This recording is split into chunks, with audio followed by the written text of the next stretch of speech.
You already know the drill. We back again with another episode of Buckle Up with the Boys. Don't forget to like, comment, and subscribe. So strap on your seatbelts, cause it's all pedal to the metal from here. And without further ado, your amazing host, Drew, Billy.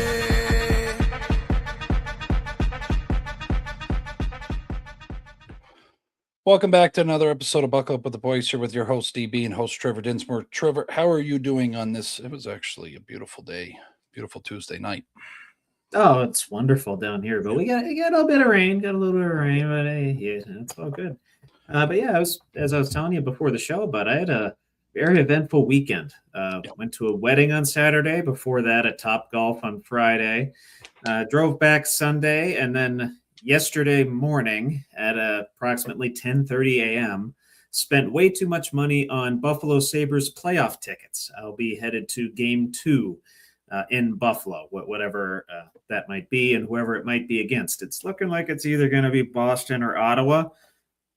We'll see. Both rivals of the Sabres there. So it's going to be fun. It's going to be a fun time, buddy. I'm very much looking forward to keeping my life as busy as possible. And the end of my busy season's coming up tomorrow. 4/15's tax day. Hell yeah. How are you, bud? How are you? Yeah. We haven't talked that much this week. Yeah. Busy. Everybody that's freaking out over the card hobby. I've had to talk with people, get in relations with people to get this new Product Tops Chrome football that's dropping tomorrow. If everybody out there's freaking out about it, overpaying for it right now. But just doing card shows. So check us out and whatnot. But work is something, life's something. You just every day you got to take it with stride. I agree, brother. I agree. You have your ups and downs. Sometimes things go sideways. Sometimes things go left, right. You got to figure out a way to stay in the middle on the road. Sometimes it's a circle. Yeah. You got to, work within the circle. Yeah. No, but you have a special announcement that I thought you would want to tell the people. Which one? Next Thursday. I was going to say, I have two of them. Yeah. So next Thursday, we will be doing the draft coverage live. Billy will be at the control center in his home. He's unfortunately unable to make it down here for the draft, has some other outside familial and work obligations that he needs to attend to. I will be at Ground Zero at the draft, reporting live, hopefully doing something similar to what Joe Kosinski did last year, and keeping things lively for you beautiful people. That'll be an exciting time. I still have to get verified. I still have to figure out how the hell I'm getting down there, if I'm going with people.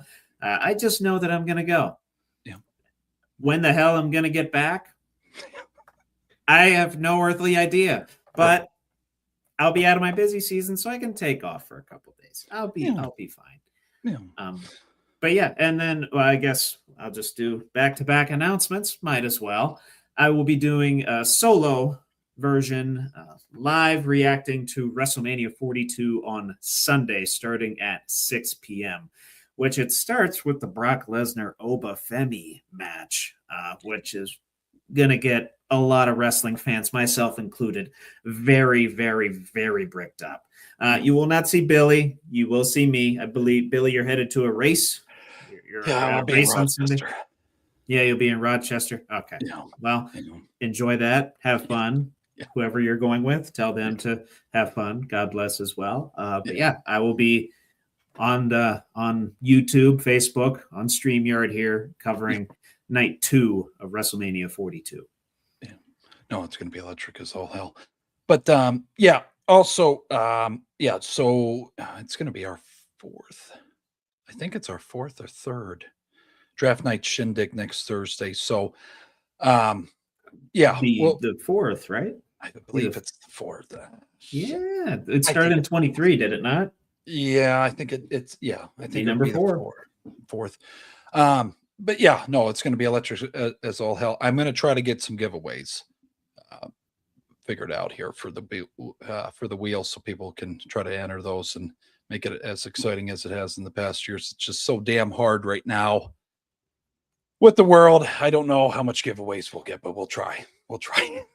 Hey, maybe you can give away some cards too. We might give away some cards. Cross sell, you know what I mean? Yeah. Synergize. Yeah. Synergize. Yeah. No, but no, did you want to get into what's more likely though? Or Yeah. Let's dive right in, brother. Let's dive right in. Got a nice little variety for y'all this week.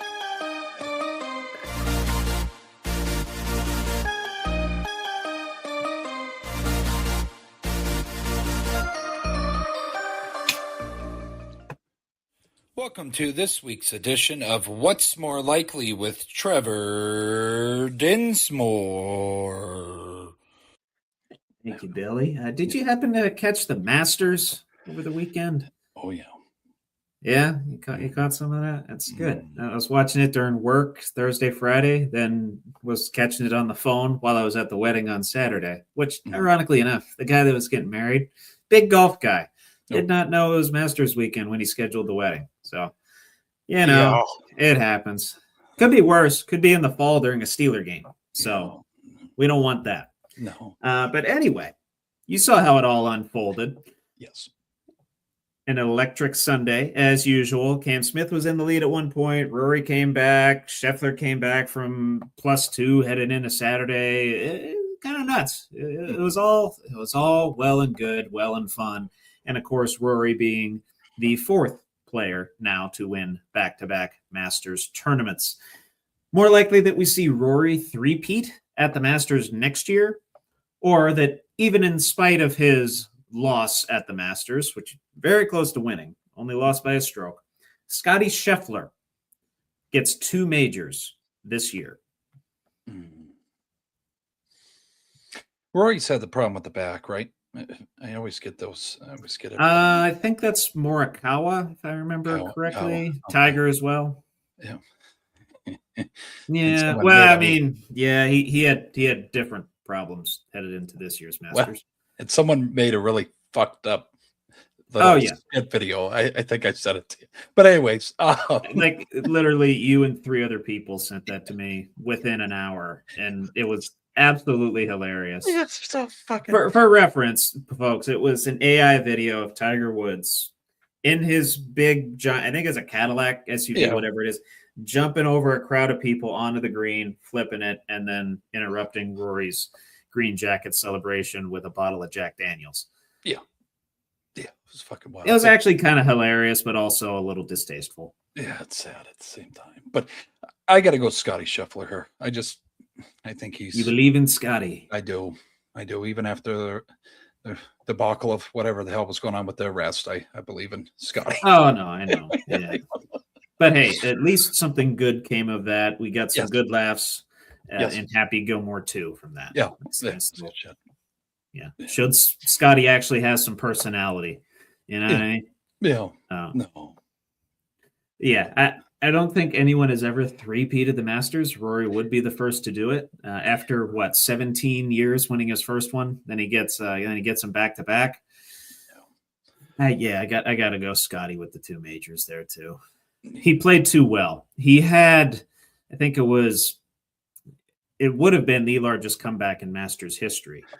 Before that, I think it was 8 strokes. He would have come back from, I think it was 12. Jesus.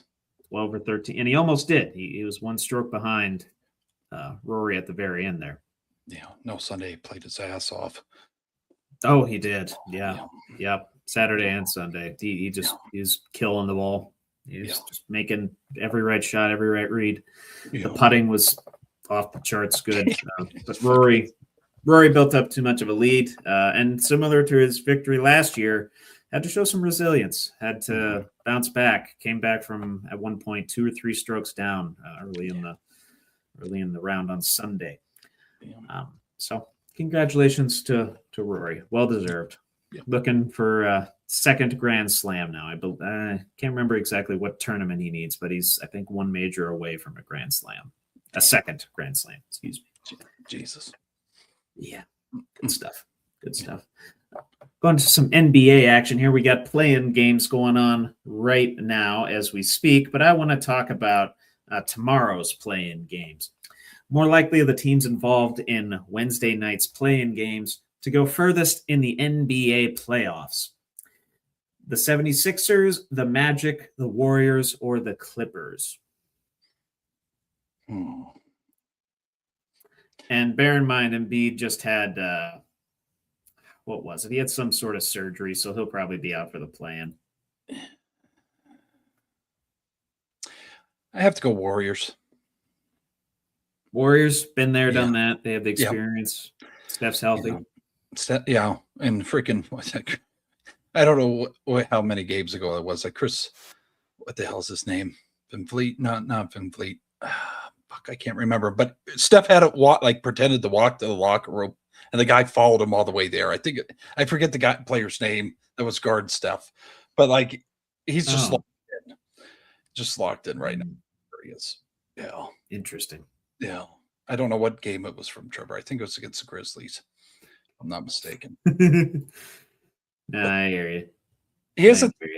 I've watching clips from the game's highlights. Steph, yeah, he's older, but he can still get down. Older for sure. Yeah, no doubt about that. Yeah. I mean, I don't mind that pick at all. I was honestly, it's tough because Warriors struggle on the road. Clippers are favored by 5.5. From what I can tell, they have a healthy team. I don't think it's going to be the 76ers. Like they're just way too up and down. I don't even envision them. If they win a playoff series, it'll be a miracle. Yeah, I didn't know about Embiid. That kind of chance. Yeah, abdominal surgery, by the way. Abdominal surgery. So he'll be out for at least the play-in all likelihood. Still, Philadelphia favored by 1.5 tomorrow on ESPN Bet. And that 5.5 spread to the Clippers. That's also ESPN Bet. Damn. I might, you know what? I might go off the beaten path here and say the Magic. Yeah, I know I'm picking against my team here, but reverse manifestation. That's basically what I'm doing. I have to do that with my 76ers, you know? I just trust Banchero. I trust all the youth that they have. I think they can play above their heads. So, I'll give the Magic the nod to make a little bit of a run, maybe win a playoff series, get to the conference semifinals. But I think that's kind of the ceiling for a lot of these play-in teams this year. It's going to be tough to get past the top seeds in each conference, which currently still in the Western Conference, Oklahoma City and the Spurs, and then in the East, the Pistons, Celtics, Knicks, Cavs, all within 8 games of each other. Yeah. Top seeds are fucking playing their asses off. Indeed. Yeah. So, good stuff, bud. Good stuff. Yeah. Moving over to a bit of a draft topic here. Well, actually, you know what? We'll do that one last. We'll do this one first. More likely to get a contract extension first. Bryce Young or CJ Stroud? Oh, fuck. Yeah. And I do have to give credit, once again, to the Rich Eisen show. I directly stole this question from them. So props to the Rich Eisen show. Take me back to draft of 23 here. I know, bud. I know. Well, if you look back, CJ was probably one of the most typed guys. I'm going to say Bryce Young. I'm going to say Bryce Young, number 1 overall pick. So, yeah. Bryce Young all the way. CJ, fuck, I can't believe I'm going to say this publicly. I think he's reached a ceiling. Already? Yeah. So this would be what, his 4th year? 4th year. I don't even know who to compare him to over the years. A guy that just like petered out after 4 years, like started out really strong. Because Ryan, Mako Ryans, he's defensive coach, right? We're gonna maybe in a different system, but the way the Texans are going, we were talking about the offensive line It's just Yeah. Got to be able to protect your guys. We know the Panthers have done a decent job of that, building honestly both sides of the line and building their defense this offseason. So I guess look at and fuck, I can't remember the other guy.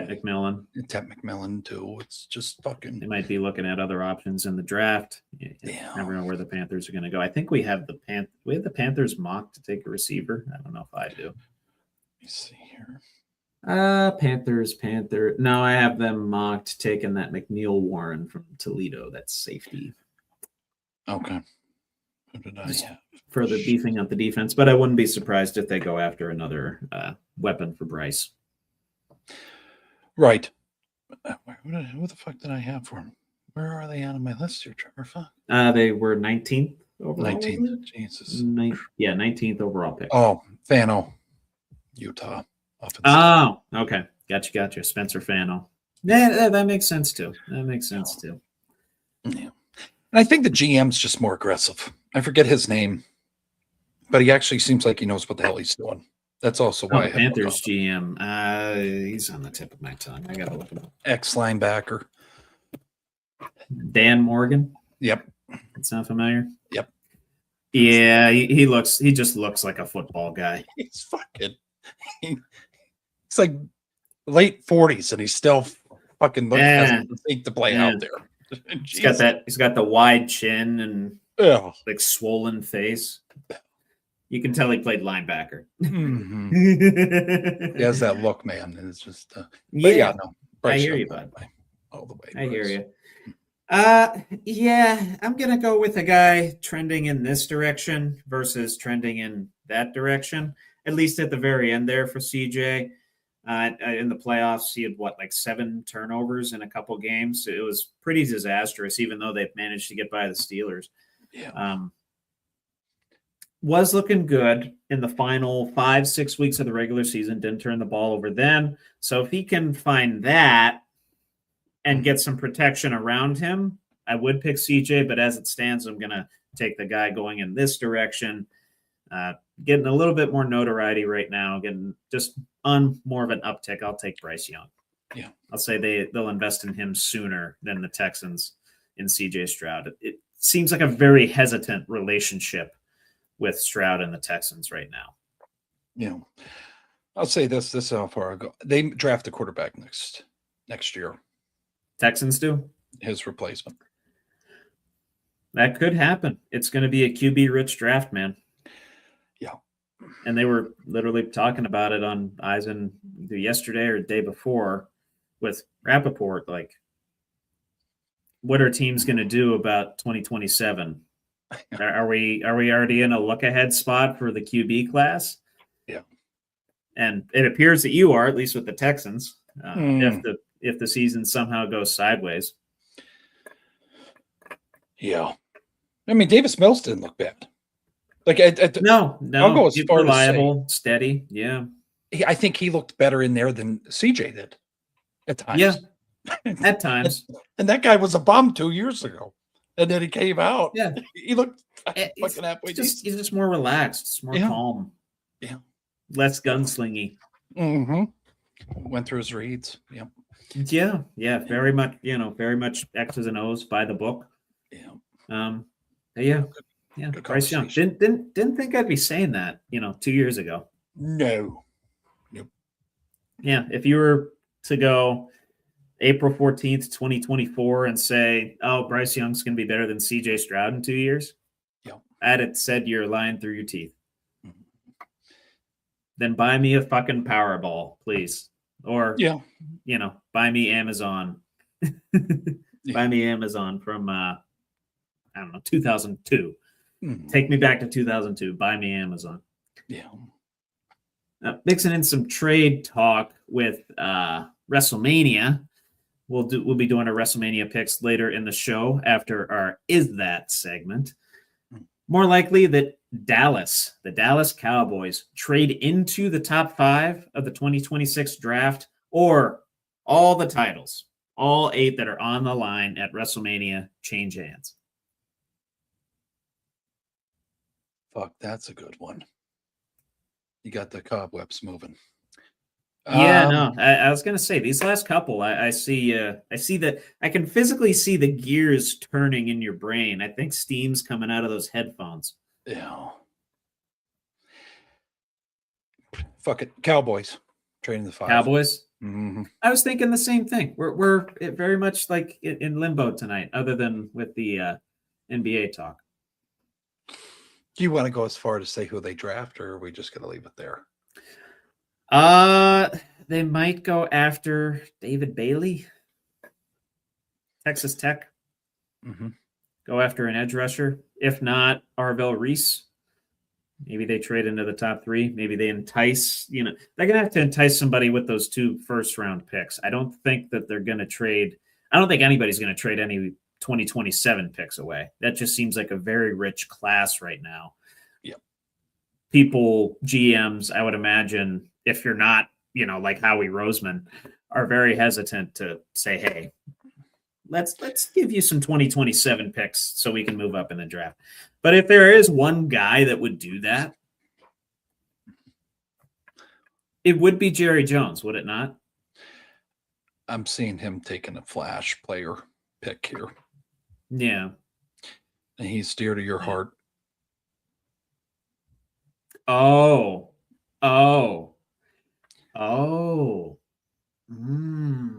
He wants an Emmitt Smith again. That's the first thing that popped in my head when you said this. I go, holy shit. I was more hearing the rumors of them beefing up the defensive side of the ball, but man, yeah, if they just say to the Titans, hey, if he hasn't been picked yet, and they say to the Titans, hey, you want these picks? Yeah. So we can move to 4? I mean, the Titans are talking about rebuilding with youth, and numbers is a good thing, right? Yeah. When it comes to youth, there's some leverage to be had there. Mm-hmm. And then, yeah, Jerry just loves off the board. He loves making the flashes. He loves it. He does. And I think this is a prime spot because it's a everybody's very tight-assed right now about what trades are going to go down, right? Oh, yeah. The sphincters are shrunk. Couldn't even shit diarrhea. That's how tight. No, oof. Oy. There's no air coming out of there. All the gas is just building up inside the body. Yep. Not great. Not a great analogy either. But everyone's very tight-assed, tight-lipped about who's going to trade up other than the Cowboys. Does he have his seat come in again? Maybe. But he better not treat him like that. I hope that he doesn't have a career like Zeke where he's decreasing his rushing yards every year. Yeah. No, just the treatment at the end there. That was terrible. Oh, yeah. No, I mean, Jerry and his veterans, that's how it goes, Asshole. Very much. Very much, but yeah. Good stuff, though. Good stuff. Yeah, lively conversation. Yeah. Just want to throw that out there. Oh, of course. Yeah, I mean, all 8 titles changing hands at WrestleMania. That does seem a little far-fetched. The internet would break. I would think so. There's gotta, I don't know, there's gotta be some give there. Storyline's gotta align to where somebody retains their title, I would think. Yeah. But yeah, let me get Dallas into the top. Yeah. Speaking of the draft, are you ready to start the draft dissertation? Oh, hell yeah. I've been waiting all week. Oh, yeah. All right. Start her up. Hell yeah.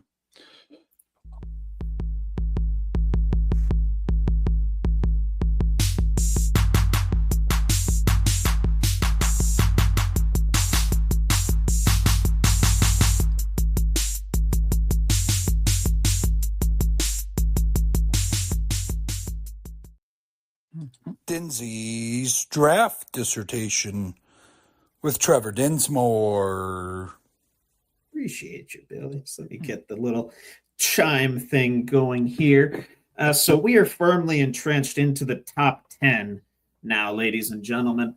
We're covering this week picks 5 through 8. We're going Saints, Commanders, Browns, Giants for me. I don't have any trades in this section of the top 10. So we'll just dive right in and we'll get the 8th pick going here with the New Orleans Saints.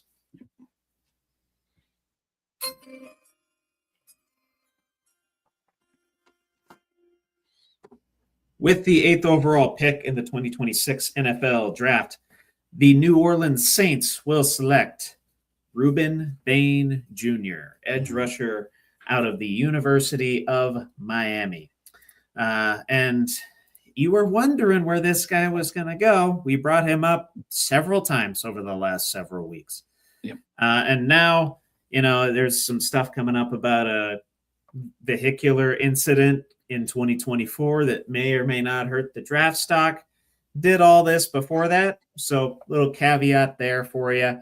But still, Ruben Bain, 6'2", 263, super athletic edge rusher out of Miami.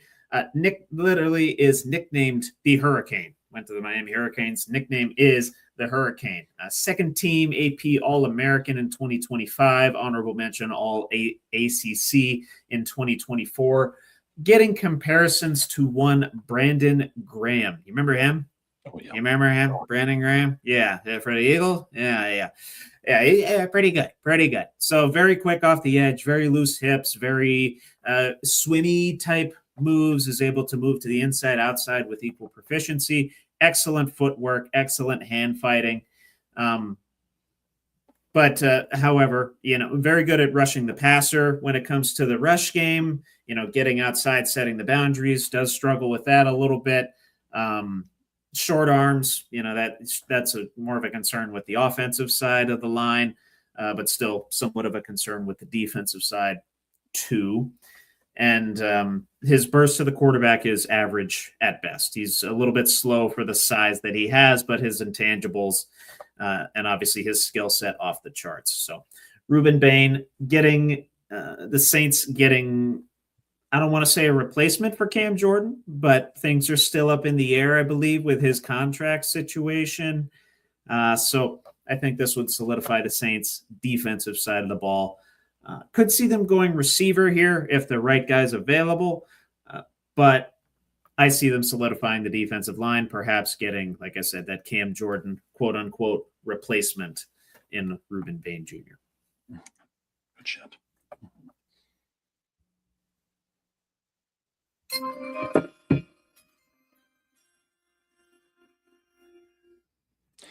This is the hardest fucking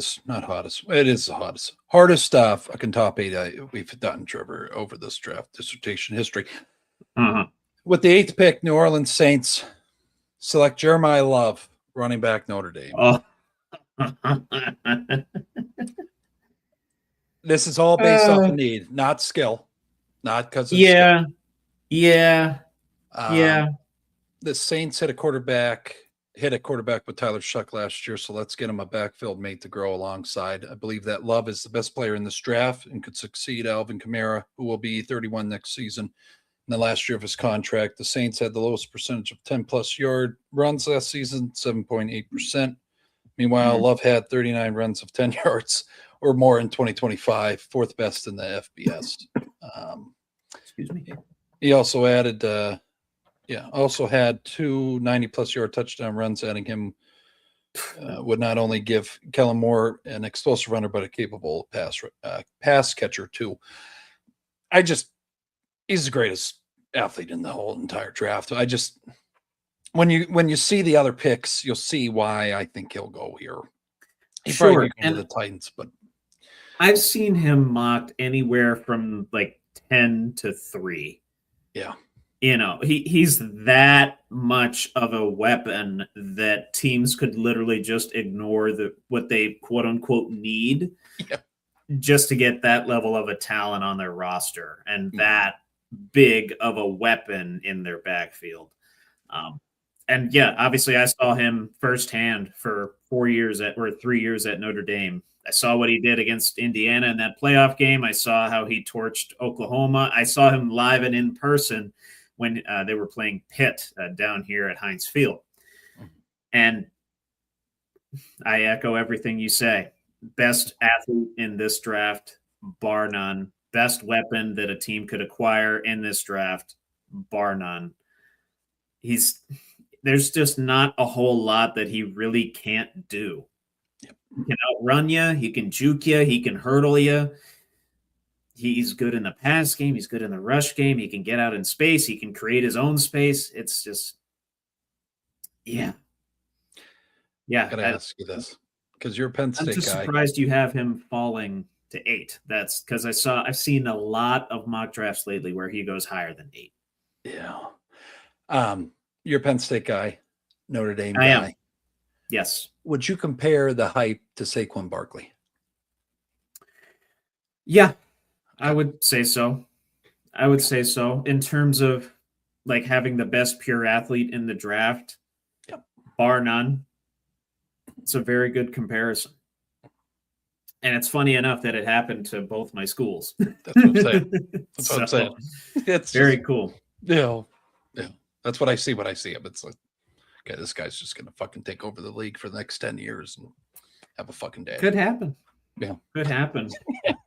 So we shall see. Yeah. I was going to say that I don't think there's really any like durability issues there. I don't recall any significant injuries for him. Yeah. Does sometimes get himself into trouble hurdling when he shouldn't, but hey, who doesn't, right? He can do it. He can do it. People are just mad because they can't do it. Right, exactly. Yeah, that's what I mean. Yeah. I mean, I don't know if he's going to pull a Saquon and do a backwards hurdle over a guy, but I didn't know Saquon could do it. I don't know that Jeremiah Love can't. So, yeah. Good pick, Bill. Good pick. Again, just surprised you have him going down that far. That's all. Mm-hmm. That's all. Yeah. But up next, lucky number 7. Lucky number 7 pick. Yep. I gotta be careful. I have the old logo on. Oh, yeah. I have the old logo. We forgot our sensor, Billy. So I have to pull it down here. Yeah. And do it this way. Keep getting flagged for every fucking thing, but you know. No, I know. Yeah, I don't want to get flagged, man. I don't want to do it. I don't want to do it. So as I look down at my crotch for this pick, with the 7th pick in the 2026 NFL Draft, the Washington Commanders will select Carnell Tate, wide receiver out of Ohio State. Yep. Getting Jaden Daniels, another weapon, getting another Terry McLaurin, Chris Olave type receiver in that system, I think is only going to serve that offense very well. And the more talent you have on that offensive side, the less Dan Quinn really has to worry about. But what's not to say about Carnell Tate, second team AP All-American in 2025, started 15 games on that 2024 national championship team, caught 4 touchdowns, 733 yards that season. Agility, speed, body control, can get you in space, can make those contested catches like he needs to, has a pretty impressive catch radius for his size. He's not only, but he's 6'2", 192. Route tempo, all of it. He kind of has all the tools that you'd want in a prototypical wide receiver. Like I said, think of Chris Olave, another Ohio State alum. They just breed those guys down there, and they breed pretty much the same type of receiver. But, you know, some of the weaknesses listed here on his profile: lacks ideal build and frame. Calf strain in 2025 is slightly concerning for his durability.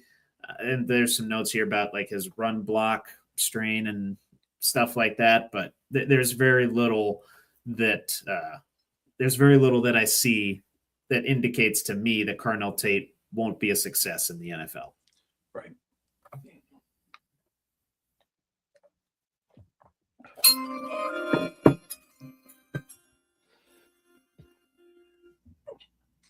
Seventh pick here for the Washington Commanders, Caleb Downs, safety, Ohio State. Okay, Ohio State boys. There's some curveball here. A little bit. Downs is one of the smartest football players. Just thinking back to some of the Ohio State games, he it's a fucking force. On the defensive side, his football IQ, versatility on the back end, and sure tackling ability make him worthy selection at this spot, even though a safety hasn't been drafted in the top 10 since 2017. Jamal Adams, if anybody knows who that is. Yeah. Fucking Name sounds familiar. Yeah, Washington gave up a lot of explosive pass plays last season, with opponents averaging 8.1 yards per attempt, third worst in the NFL. The Commanders also had a mere 8 interceptions in 2025, which was the fourth worst in the league. I can't fucking talk today. Downs could help them improve in both areas. I just think it's an easy pick here, Trevor, for them. I mean, fuck. Caleb Downs. Yeah, that's interesting. Okay. Because when Jaden goes down, the fucking defense wasn't able to do shit. True. Yeah. Very much a lack of complementary football in DC when he went down. Yeah. No. Yeah. I did not have the Commanders pegged to get a safety. Okay. That's I think where did I have Downs go? I had Downs going to the Bengals. Okay. So still cracking the top 10 to be sure. Yep. But I don't know, just going to a team that more needs that. I just feel like they want to build around Jaden. They want him to have a bounce back year. And Cardinal Tate is too much of a talent to ignore at the wide receiver spot. Bar none. Well, maybe not bar none, but I would say the most more talented receiver in this year's draft. People are saying Jordan Tyson is up there too. A little bit more of an injury history and injury concerns, durability issues with him. So Cardinal Tate, so far, from what I've seen, the number one prospect that might go off the board at wide receiver. That's interesting. And you said what, fourth to last in interceptions last year? Yeah. Okay. I did not know that. I didn't know. Yeah, I didn't know the defense was that bad. Yeah, I totally forgot about that because the year before they were solid. You know, they weren't world beaters by any stretch, but like they were serviceable. Like they were, good enough to get to an NFC championship. Yeah. Fucking Jaden. Yeah, damn. It's a fucking shame. I know, man. It is, but yeah, interesting pick. We're going offense, defense. Yeah. Offense, defense so far. We might be close on this one, though. I don't know. Maybe. We shall see. Yeah. We'll see. We'll get it ramped up here with the sixth pick. Now, this logo I don't have to cover because there is no logo. There's no elf on here that might offend the dwarf community. Correct. Yeah. Correct. Which actually, the dwarf community is actually okay if you say the M word. You know what I mean? Right. At least according to Brad Williams. Comedian, Jesus. dwarf comedian. He's hilarious, by the way. Yeah. He's hilarious. Anyway, with the 6th overall pick in the 2026 NFL Draft, the Cleveland Browns will select Monroe Freeling, an offensive tackle out of Georgia. And judging by your reaction, I believe you have the same pick, so I'll just let you go ahead, and then we'll talk about him. It just makes too much sense. The 6th pick here for the Cleveland Brownies. Monroe Freeling, like Trevor said, offensive tackle, Georgia. Standing at 6'7", 315. Mm-hmm. Getting comparisons to Broderick Jones when he came out of Georgia. So makes a lot of sense to me. Long limb frame, presses forward in his rush blocks and his pass blocks. Good fluidity when coming off the line and line breaks and, finding his gaps to cover. Runs like a tight end as a lead blocker, according to his notes here. Some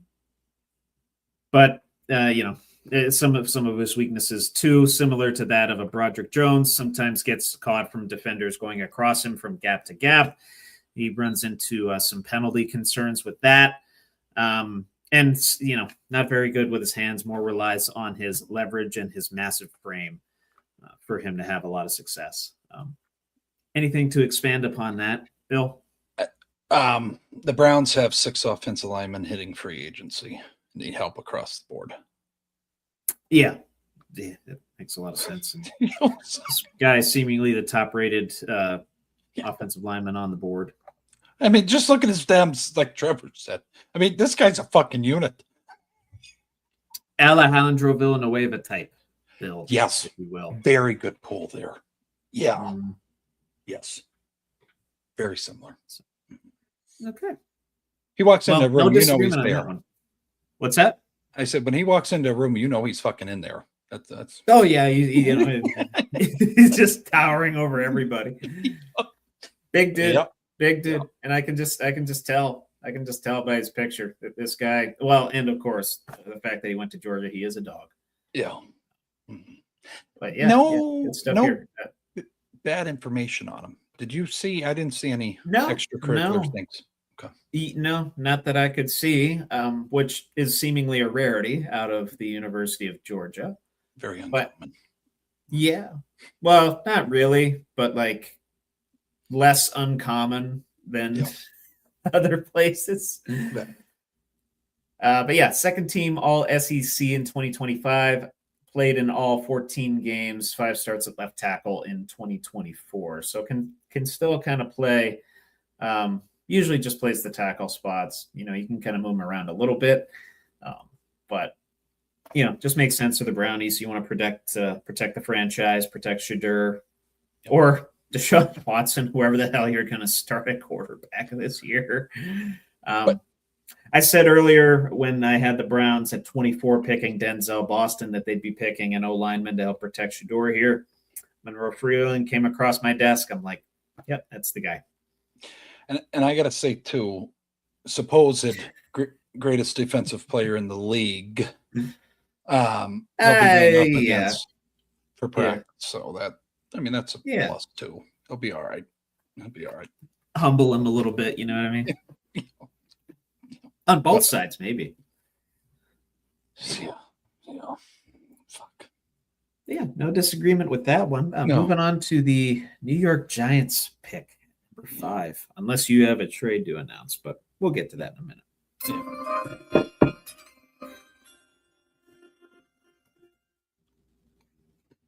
With the 5th overall pick in the 2026 NFL Draft, the New York Giants will select Sonny Styles, linebacker, Ohio State University. The Ohio State University. I have to say that. Only because we have a Michigan fan watching this. Oh, okay. Yeah. Just get under the nerves a little bit, perhaps. Yeah. But yeah, Sonny Styles figured he'd be a nice little pairing right on the back end of Thibodeau, and I know they got another edge rusher whose name is escaping me at the moment.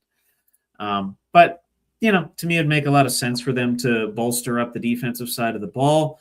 Yep. I know they suffered some injuries there last year, blatant lack of depth on that side. It wasn't quite New York Jets bad, but let's just say there wasn't a whole lot of defense in New York last year, Giants included. Mm-hmm. But as far as Mr. Styles goes here, Sonny Styles, second team AP All-American in 2025, second team All Big Ten in 2024, started all 16 games that year. He was first team All Big Ten in 2025 as well. Gets comparisons to Fred Warner, if his name sounds familiar, which hopefully, the injury history doesn't follow Styles. But anyway, very good at adjusting to what the offense is showing, very good at reading his keys, very good at getting to the gaps that he needs to get to, finishes his tackles impeccably well, it says here. Impressive talent for slipping through traffic into tackles. So he's able to bob and weave and stick and move and able to get to ball carriers, able to get to quarterbacks, whatever he's asked to do, he's going to do it. But I will say once the play kind of starts, the blocking schemes needs to start, learning those. That kind of comes with game film, though. He'll be with real life. He'll be with like real dudes in the film room, so he'll be able to hopefully catch up in that regard. Needs to develop his instincts, physicality as a blitzer as well. Much more known for his run prowess, finishing tackles, and stuffing, rather than his pass rush, even though pretty capable of both. Mm-hmm. But yeah, good shit. Good stuff. Good stuff. You, Bill. With the 5th overall pick, New York Giants select Sonny Styles, linebacker, Ohio State. You didn't react this time. You I tried it this time. I tried to know. Yeah. I think you bit or something. I don't know what you did, but yeah. I did not see as pronounced of a reaction as the Freeling pick. But continue. Yeah. No. Trevor covered it very well. A 6'5", 243-pound defender. Just a little fun fact. The last time an off-ball linebacker was picked in top 5 was 2019 when the Buccaneers took Devin White. So while it's rare, Styles' skill set pairs really well with the defensive coach and John Harbaugh. I can't stand him. Will likely bring to the Giants. That's all I have to say about it. Yeah. Piss off his brother Jim a little bit, Yeah. By taking a guy from the Ohio State University. I will say this. He does, if you watch his play, watch his film, he could potentially wear the green dot day one. That's how confident I am in this young man. Say that again? I could see him day one wearing the green dot. Okay. I mean, who wears the green dot for them right now? I don't. Yeah, I can look for you. I can look. Maybe. We'll see.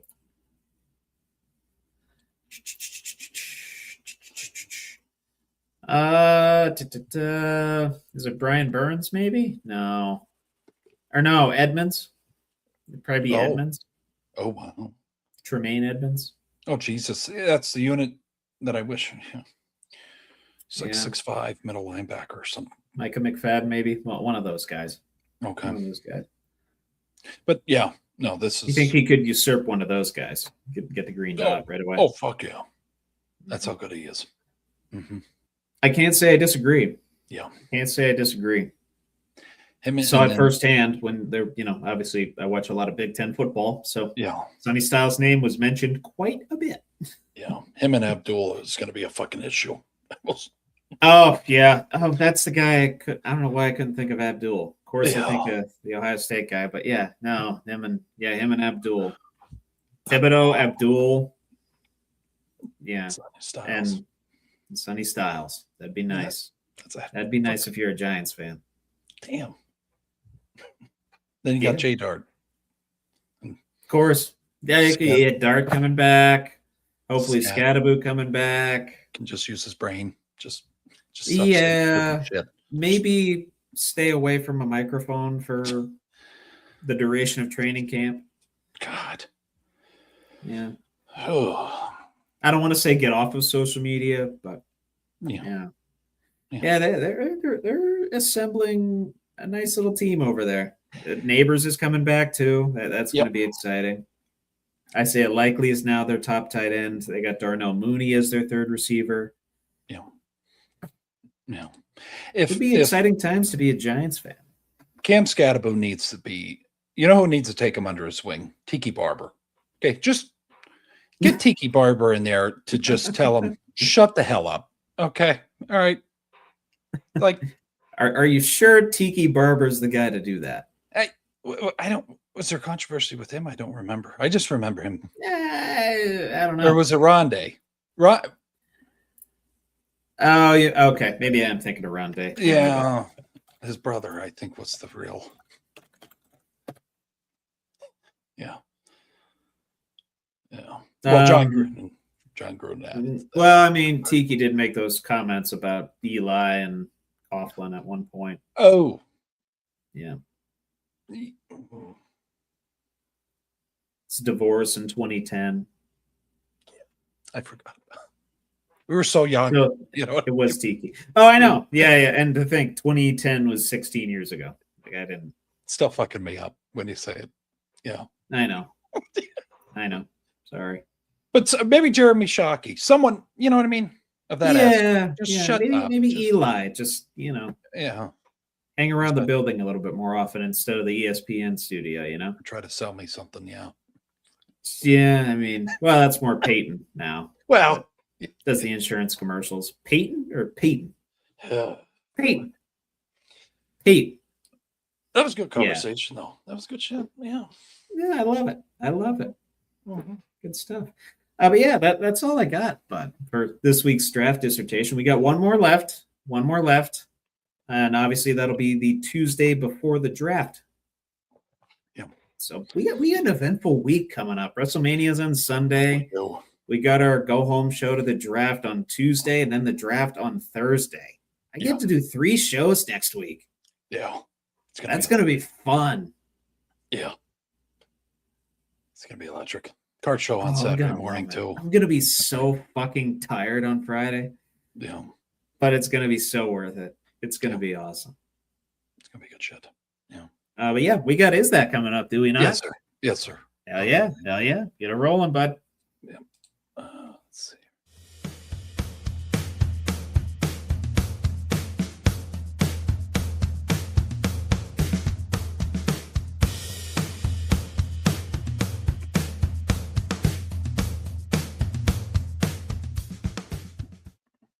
Is it what? Is it who? Is it he? Who's it? Who? They? She? What? I don't know. What is it? Is it? Is that? Is that? With Trevor and DB. Brandon, thanks for stopping in tonight. But hell yeah, Brandon. We got a very interesting topic here for me and Trevor to dissect. 20 questions. As usual in this segment, probably one of my favorite segments we do weekly. Now, does this team have cheerleaders? That's what we're going to touch on today. Did you come up with that one? I was sitting there. I don't know why this is not locking on. I apologize. Not locking. Or I was sitting here not able to come up with a fucking idea for this topic. I was like, you know what? What's something with the game that's not draft related? Because I thought next Tuesday it would probably be something draft. I don't know. Yeah, I mean, there's only so much you can do with like draft related stuff. No. So yeah, I was like, that makes sense. Cheerleaders, and we keep saying the Steelers don't have them. Yeah, true. Let's see who else doesn't have them. All right. Yeah. All right. We'll see what I got. Let's do it. Yeah. All right. My favorite team in all of the NFL. The Buffalo Bills. Your favorite team in all of the NFL. Mm-hmm. Oh. Do they have cheerleaders? See, I'm thinking more the northern teams don't just because of the climate. That's where I'm at right now. I don't recall seeing cheerleaders at Bills games, so I'm going to say no. You're right. Yep. They don't? Okay. They do not. They do not have cheerleaders. I didn't think so. Mm-hmm. I didn't think so. Maybe now that they have a better stadium, a little bit more control of the wind and the conditions. Yeah. Mr. Pagula, your move. Yeah. Well, he's done a lot. I know. Anyways, we'll keep moving here. The Dallas Cowboys. Falcons. Oh, yeah, the Falcons do. Yeah, for sure. Yes. For sure. I see them all the time during the swag surf. Yep. Yeah. Well, I remember seeing him during that quarterback documentary with Kirky when he was doing the swag surf. Yeah. God bless. I want to retire a Falcon. Yeah. How'd that work out, Kirk? Yeah. That aged. Kansas City Chiefs. I would think they do. Because I remember us joking about Jackson Mahomes having controversy with one of them. Of course, it's a joke, when he was, I think he was beating up a cocktail waitress or something. Yeah, he's a real stand-up gentleman. Absolutely. Role model, if you will. If you don't follow him on TikTok, go do that. He wholesome, family-friendly content on there. Jesus. This one's a curveball. Chicago Bears. The Bears. Oh, Bears. I don't recall seeing cheerleaders on their sidelines. I'm going to say no, they don't. You are correct in that because of the climate. Climate, yeah, Yes. yeah. I was going to say They were worried about the wind. they'd have to wear like I was going to say not to be like that, but Sorry. normally you don't see cheerleaders in like 3 poofy jackets. Correct. That's what they would. It's out of hand up. I mean, yeah, it's windy, it's snowy, it gets bad there November, Shitty. December. And Nadal threw it out here. The Cowboys. Yeah. They literally made a TV show about it. It's actually kind of like there's like a whole rigorous process you have to go through to be a Cowboys cheerleader. You have to like, I don't know. I don't even. And they know don't to get say it. paid well. Not really. I mean, they got the MTV notoriety for a little bit, but Yeah, sad. Yeah, not great. Jerry, treat the cheerleaders better. Come on, buddy. The Broncos. Yeah, the Broncos do. I'm pretty sure. Yes. Yeah, thought they did. I remember seeing the orange, and I think they have the Bronco like across the chest. Yep. I think. Yep. I got to be careful, like what I talk about. It's all right. With this segment, We're teetering. We're all right. Yeah, I've already teetered a couple times. I got to calm it down a little. I'm not even drinking, and I'm teetering. Yeah. This team, again, I view this organization as one of the worst in the NFL. Yeah. The Browns. I don't think the Browns do. I don't think they do. You are correct in that. They can't afford them. Yep. Yes. Yeah. What's his name? What's his name's not willing to do it. Haslam. Jimmy Haslam. Just a fun fact, real quick. We were by their stadium. I didn't even know that was the Browns stadium. That's how fucking desolate it is around it. There's no banners. There's no clear description of that's the Browns stadium. I had no fucking idea until we looked it up, and I'm like, oh, that's where the Browns play. Anyways. Yeah. Oh, yeah. I've been there for a concert. It's very nondescript. It's like, oh. It's there. Oh, hey, look, a stadium. And then there's... I thought it was the Guardians, and I'm like, no, what the fuck? Oh, the Browns. All right. Anyways, we'll keep moving here. Number 8 here, the Ravens. Ravens do. Oh, yeah. We love them. Yep. That they do. That they do. I think they had him since Art Modell. Yep. I think. Don't quote me on that. The Miami Dolphins. Oh, yeah. Yep. Miami, you kidding me? Yep. Miami Beach, all the temptations that are down there, and they don't have cheerleaders? No way. Yeah, they have cheerleaders. Yeah. Absolutely. The San Francisco 49ers. They have to, right? I think they do. Yes. They do? Okay. Yeah. Holy crap. I'm very surprised how well I'm doing here. But normally that's not, I mean, yes, I pay attention to it when they're on the screen and they're shaking the pom-poms in my face. Mm-hmm. But like, yeah, some I really don't think about. But anyway, continue. Seattle Seahawks. Yeah. Okay. Yeah. Okay. Yep, you're right in that. Yep. Okay. Yeah. I don't think I've missed one yet. Not to toot my own horn here, but the Giants.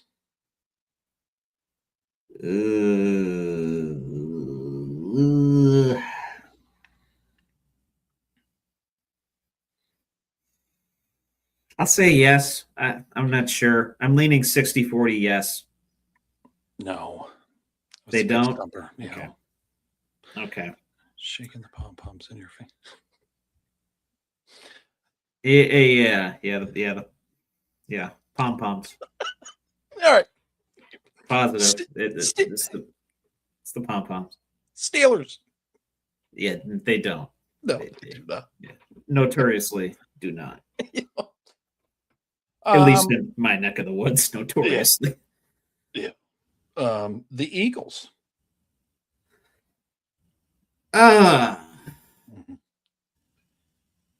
I want to say they do because I feel like I've seen like whatever color green it is. I feel like I've seen that sweatsuit on the cheerleaders, like in the dead of winter during a playoff game. It's weird that I remember them for that, but yes, I want to say they have cheerleaders. They do. Okay, cool. I think back to T.O. grabbing the pom poms from one of the cheerleaders. Oh, that's right. Yes. Good call. Good call. Here I am describing their uniform during the winter, and you're TO. Yeah, that makes sense. Yeah. I got All you. right. Anyways, look it up if you don't know what it. Yeah. The Patriots. New England Patriots. I don't believe that they do. They do. They do. I forgot who the owner was for a second. Bobby Kraft. Come on. Yeah, that's who I. Right when I typed that Yeah. earlier or last night, I was like, "Oh, he has Bobby to have Kraft. Hoochies. He has to." Yeah. Just like Jerry, they're both sick. See, I answered that question without thinking. That was my issue. Bobby. If I would have thought about it for like a split second, Bobby Kraft. Yeah, of course they do. Yeah. Okay, all right. Got a couple wrong, but that's okay. We'll press forward. New York Jets. Well, if the Giants don't, I don't think the Jets do either. You are correct in that. They can't. Okay. They don't see a need for him. So think of the owner. Who's the owner of the Jets? What the hell's his name? Oh, is it that Dolan? No. We talked about his son, Brick. Oh, Williams? Is it Williams? I forget his name. That's going to drive me nuts. I don't mean to make you Google. No, I will. I will absolutely Google it. I will Okay. absolutely Google because that. that's just going to bother me the whole rest of the show. We've talked so much about how shitty he. Is it Woody? Yeah, Woody something. Yeah, that sounds right. Woody Johnson. That's who it is. Yeah, Brick Johnson. Yeah, Woody Johnson. Yeah. Brick. Yeah. Yep. Brick Johnson. I love you, Woody. Makes his decisions off of Madden ratings. Love Fucking that. wild. Those are accurate. Yeah, the Carolina Panthers. Oh yeah. Yeah. They got Sir Purr and the cheerleader. Absolutely, they do. Yes. Mm-hmm. They got the climate for it as well. I keep bringing up the climate. Yep. Think of Tepper. Got to think of Tepper. Oh yeah, David Tepper. Black is a slimming color, so do with that what you will. Bengals. Shit. This one's going to be a flat out guess. I'd have to say, basing it on the ownership again and how cheap they are, probably not. They do. They do. Okay. I think Ocho Cinco. He also did. Oh, wow. Yeah. You're right. Him and T.O. were just notorious for. Yes. Messing with the cheerleaders, doing weird celebrations. I think he slept with one too. I think there was some controversy over that. Well, I wouldn't be surprised with him, dude. I would not be surprised for a damn second. Yeah. All right. We got two left though. The Jacksonville Jaguars. Yeah. Oh yeah. Yep. Another Florida team. I think all the Florida teams have them. It would be wrong if they didn't. I feel correct. Come on, down there, income tax free climate. It's always hot. It's always warm. It's always sunny. Yeah. To round us out for the 20th team, the Colts. Jeez, that might be the most curveball of them all. No, yeah, Bluey's definitely messed with some cheerleaders before. Yeah, they definitely have cheerleaders. Yes. Indoor. Yeah. Mm-hmm. Yeah, I had to think outside the box there. I had to think of like climate, ownership, mascot. Apparently you thought of T.O. and Ocho Cinco. Guys messing with them. So yeah, not bad. 17 for 20. Hell no. You did a good job. Yeah. It's an 85. It's a Yeah. B. It's a B in school. I'll take a B. Yeah. Better Yeah, than I no. did in 10th grade English.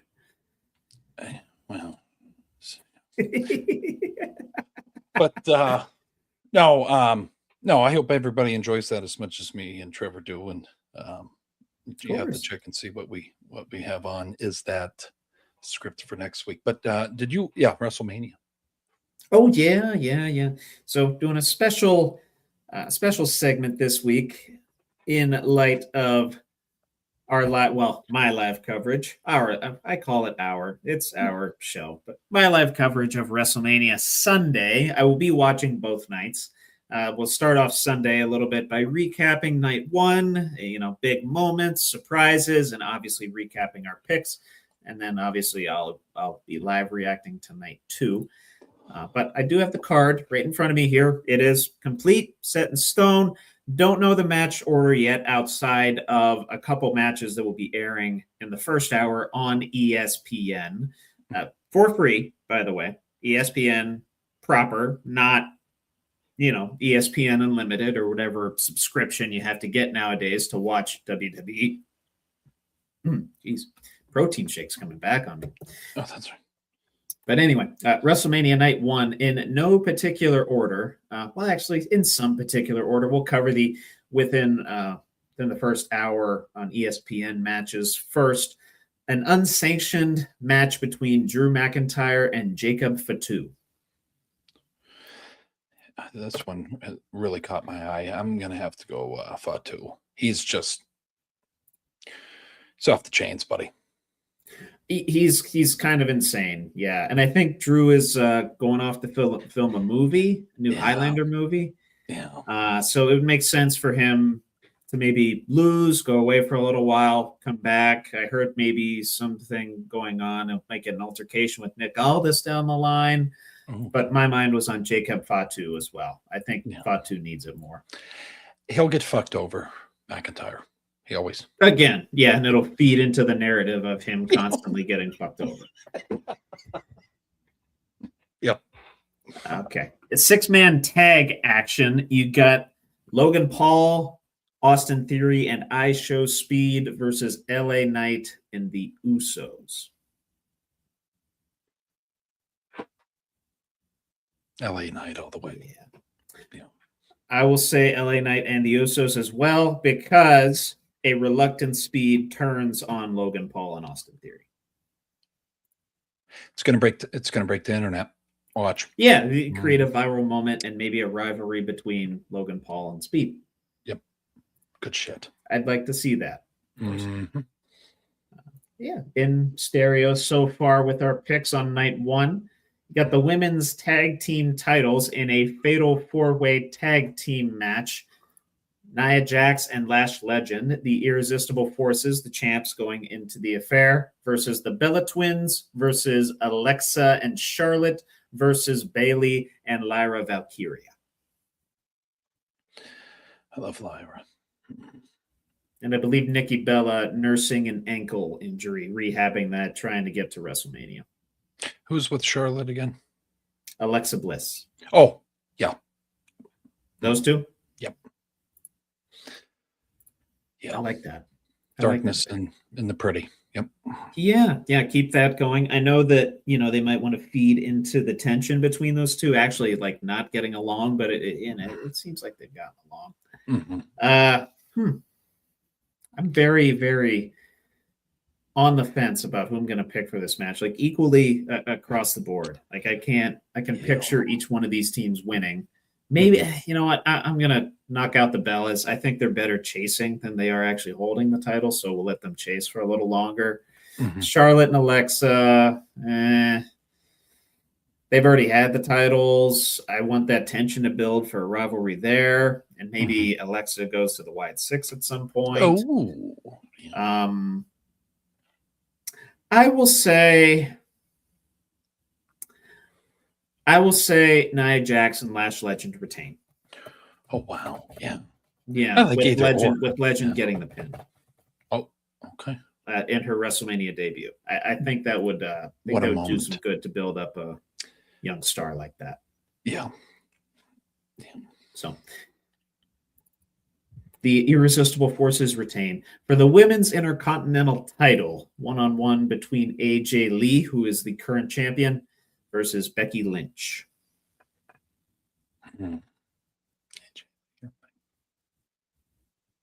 Fuck it. We'll go AJ Lee. AJ Lee. Okay. Yeah. Okay. I think Becky's going to try and play it dirty. Oh, yeah. But somehow someone comes out to help AJ Lee. I don't know who. Somebody that's also sick of Becky's bullshit helps AJ Lee retain. Yeah. And I was biased because, Becky's bullshit. You called it. Yeah. All the highlights I watch, I'm like, come on. Come on now. I hear you, bud. I hear you. An interesting kind of last minute match that was put together. Not a whole lot of build to this one other than, hey, these two guys need opponents. Let's go put them against each other. Oh, Seth Rollins versus Gunther. I don't like either one of them. I like Rollins. I like the current Rollins that we have. Like, he's back to like his Shield ways. Right. Yeah. I'm going to go Rollins. There's going to be some match interference. Okay. I got you. Yep. I got you. I will say that, but I will say Gunther will win. Rumors floating around Braun Breaker might be able to come back, get involved in this, or Bronson Reed, one of the old Vision members. Keep that storyline going. So I'll say Gunther. Gunther gets the win. Women's World Heavyweight Championship, Stephanie Vaquer, the champion, versus Liv Morgan. Yeah, this one's hard. Agreed. Probably one of the hardest. Because I think they're both talented women. Liv's had her moment. I'm going to go Valkyria. Okay. Yep. Stephanie Vaquer, you said? Yeah. Vaquer. Okay. Yeah. Interesting.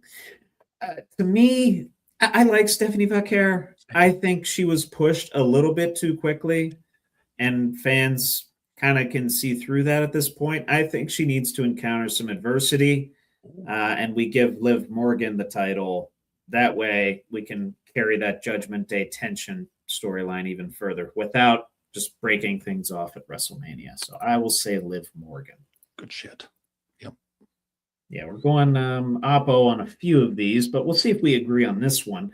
For the WWE Championship in the main event of night one, Cody Rhodes, the champion, versus Randy Orton, who has Pat McAfee in his corner.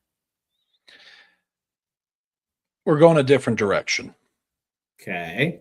Pat doesn't just come back just to come back. Yeah. Randy Orton wins this. I'm in agreement. Randy Orton gets number 15. I love Cody, though. I do. I like Cody.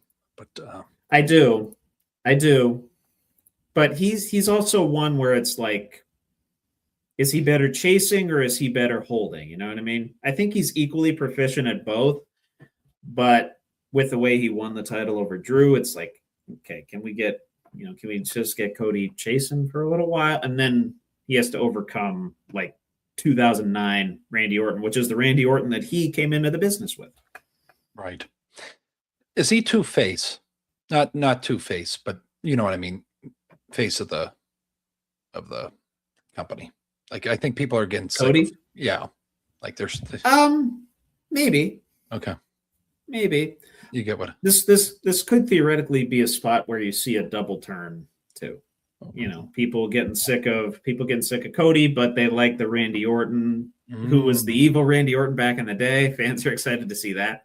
Yep. So it'd be a bold thing to do in the main event of a WrestleMania.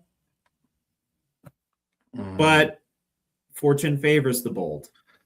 So we'll see. We'll see. Yep. Good stuff. Love to see it. Love to see it. Well, that recaps it for night one. Again, going down the list in the WWE Championship main event, we both have Randy Orton. You have Vaquer retaining her championship. I have Morgan beating her. I have Gunther. You have Seth Rollins. We both have AJ Lee retaining in the women's tag title match. We have you have Charlotte and Alexa Bliss. I have the Irresistible Forces.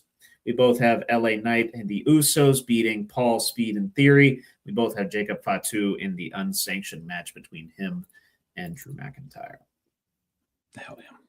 That all sound correct? Did I record that correctly? We good? Yes, sir. Yes, sir. All right. I like it. I like it.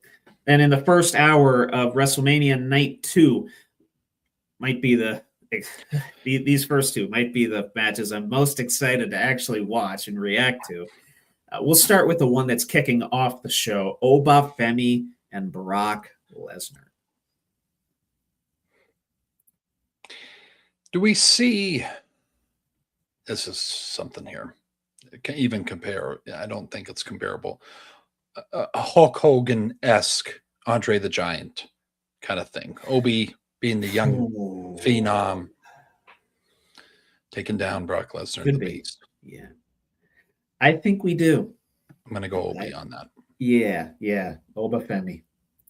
The ruler takes his rightful place. Yeah. Mm-hmm. Oh, definitely. Star-making match, to be certain. Yeah. And Lesnar's going to give him a hell of a fight. So. Oh, fuck yeah. But I will give it to Oba Femi. Then in the men's IC title 6-man ladder match, which you might be watching from your phone just because a certain favorite wrestler of yours is in it. Yeah. Penta, the champion, is facing off against Dragon Lee, Rey Mysterio, JD McDonough, Rusev, and Javon Evans. My bias is showing. Of course. You're going to pick Ray, aren't you? I have to. Give the old man the title just one more time. Give the old man the title. Well, it's cool because both luchadors, right? There's a story there. Absolutely. I mean, those two started off last year's Rumble, and I went nuts. It was beautiful. Yeah. It's like, what the fuck? Yeah, give me Ray. Yeah. I got you. I was going to say there's a 50% chance that a luchador is going to come out on top, which is kind of cool to think about how far Lucha Libre has come in the world of professional wrestling. Honestly, I like Penta as champion. I really do. I think he's a great Intercontinental champion, and he's a great representation of his culture, and obviously just seeing his story and his background. I think they want to keep that going. I think there's a lot of money to be made there on the part of WWE. So I will say somehow, some way, Penta retains. Which you don't seem to be upset about. So I'll take that as a victory. I mean, it's just a younger version of Ray in a sense. I mean, the same style. Yeah. So of course. It ain't fucking Dirty Dom. Dom's not in this match. You're all right. Thank God. Yeah. Yeah. He's in a later match that we're going to talk about here in a second. I know. Yeah. For the U.S. Championship, Sami Zayn, champion, versus Trick Williams, 1-on-1. A lot of young NXT people making their WrestleMania debuts, Trick Williams being one of them. You think of a guy, I just love Sami Zayn. I love his energy. I do. Very consistent in the ring, as Shawn Michaels type, Dolph Ziggler type, very consistent, good performer, evokes a lot of emotion. Yeah. A guy that I don't think fucking image, whatever, would be too hurt by it. I think Trick takes it over. Oh, Trick takes the U.S. title. Yeah. I like that. Young stud coming up. Yeah. I think that this year is going to be the year where we see Sami Zayn suffer a little bit. Because Mania is in Saudi next year. Yep. And of course, Sami, Muslim roots, right? Yep. So we might see like a John Cena post WrestleMania 28 type arc. Where it's like the worst year of his professional life. He just keeps losing and losing and losing and losing. until like he wins the Rumble and then somehow gets a world title shot next year's Mania. And I think that starts at this year's WrestleMania when he loses the U.S. title to Trick Williams. Wow. Long-term booking going on in this brain. Oh, yeah. WWE, sign me up, please. That'd be amazing. I'd love that over my current day job. No offense to folks that I work with, but yeah, I'd rather write for WWE. So we got in a very much a grudge match, a one-on-one affair between the Demon, Finn Balor, versus your favorite wrestler, Dom Mysterio. Give me or the Demon. your favorite wrestler to hate, I should say. But anyway. Demon. Okay. The Demon's been taking a lot of losses lately when he showed up. So I will select the Demon as well. Yep. Which would make Dom still winless at WrestleMania, I believe. It'd be all right. 0 for 4. Yeah. He'll get a few, right? Oh, He'll get a few. I mean, Shawn Michaels was Mr. WrestleMania. He was only 6-11 at Mania. Yeah. You got to think about it that way, right? Yeah. Even in the losses, though, the moments. That's what I mean. Yeah. Oh, I mean, I guess Dom did win the the IC title last year at Mania. So yeah. Forget that I said he was 0 for 4. I think he's 1. Is he 1-3 right now? So he'd be like 1-4. Okay. Oh, I remember that because I threw a fit. Yep. He actually pinned Balor for that. So this year, Demon Finn gets his revenge. Yep. Yeah. Brandon, sometimes Stone Cold does show up, rides his freaking four-wheeler down there and announces, and then stuns somebody and then still cracks the beer while the music plays for like a loop for 5 minutes. It's a good last year. I think he was fucking loaded. And he hit that. Side of the. And I think that woman got hit. I don't know what happened there. No one really. She feigned her injuries a little bit. Nothing came of it. Okay. There might have been like a small settlement out of court, but from what? Yeah, I know. Like, I think they kept the stairs there by accident. Yeah, I remember. And then he had to like turn around it. Yeah, it was kind of weird. Kind of weird. I totally forgot about that. Yeah. For the WWE Women's Championship, Jade Cargill versus Rhea Ripley. 2 of the best athletes in the women's division going toe to toe. Give me Jade. Yep. I was thinking Jade too. I am. I mean, Rhea's kind of had a couple WrestleMania moments, right? Oh yeah. Jade needs hers, right? Yes. Even though she's the heel, I think she comes out on top in a spectacular. It's going to be a great fucking match. Oh, yeah. Oh, fuck yeah. Mm-hmm. I mean, the build to it's kind of weird, but you know the product's going to deliver when they're at the showcase. Oh, yeah. Yep. Then in the main event of WrestleMania Night 2, main eventing his second straight WrestleMania, for the World Heavyweight Championship, CM Punk as champion facing off against the Tribal Chief, Roman Reigns. Roman Reigns. Give me CM Punk. It's not going to happen, but... Let's see. I heard rumors that Roman's due to take like a hiatus from WWE again. Like, yeah, no, I know, right? So, like, that part of me wants to say Punk. The other part of me wants Roman Reigns to win, so we kick off something between him and The Rock for next year. Would be badass. Yeah. But logistically speaking, Punk ate the loss last year. I'll go with Punk this year. Yeah, that was probably one of the hardest matches to watch. Yeah, that one's tough. So to recap, night 2 in the main event, we both have Punk, both have Jade Cargill, 2 champions retaining there. Demon Finn Balor over Dom Mysterio, Trick Williams becoming U.S. champion, Oba Femi beating Brock Lesnar. The only match we were different on was the IC title match, the 6-man ladder match. I have Penta retaining. You have Rey Mysterio winning his Intercontinental Championship at, how old is he? 52, 51, Yeah. 52.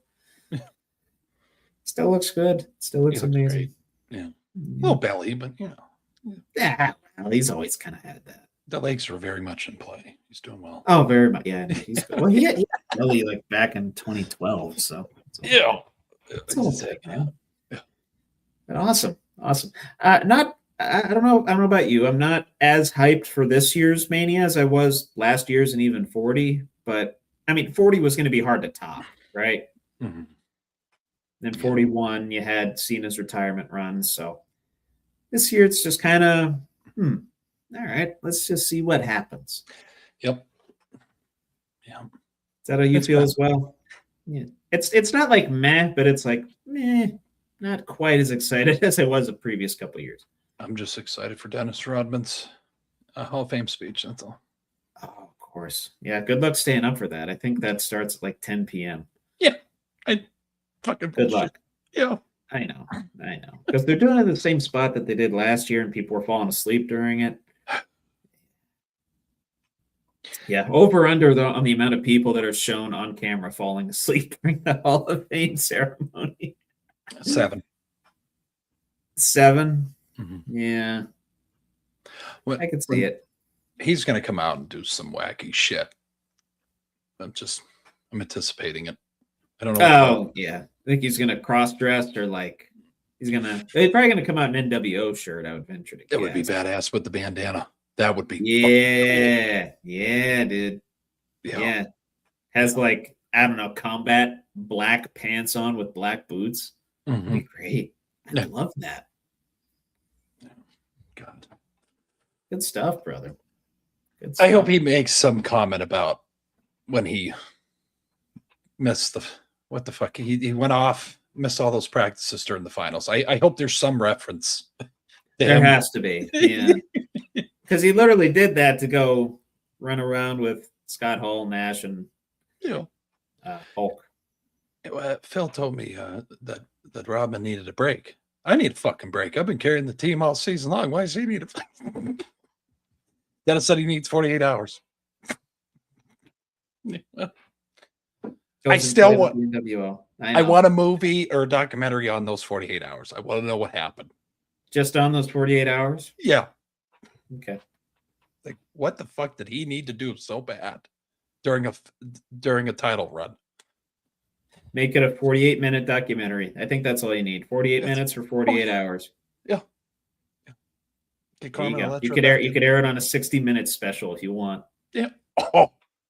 Yeah. Yes. Full of good ideas. Get Barbara Walters in there. Have her toss it around a little bit. That would be good. Have Dennis. Get Anderson Cooper's asking him. So you were sniffing cocaine out of the ass crack of a hooker.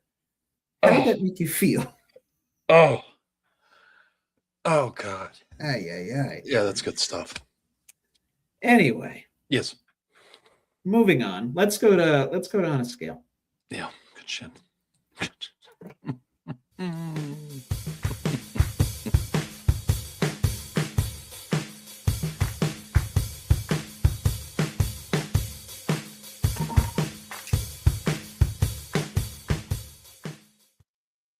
This week's edition of On a Scale to 1 to 10, Are They Fucked? How fucked are they? With Trevor Densmore.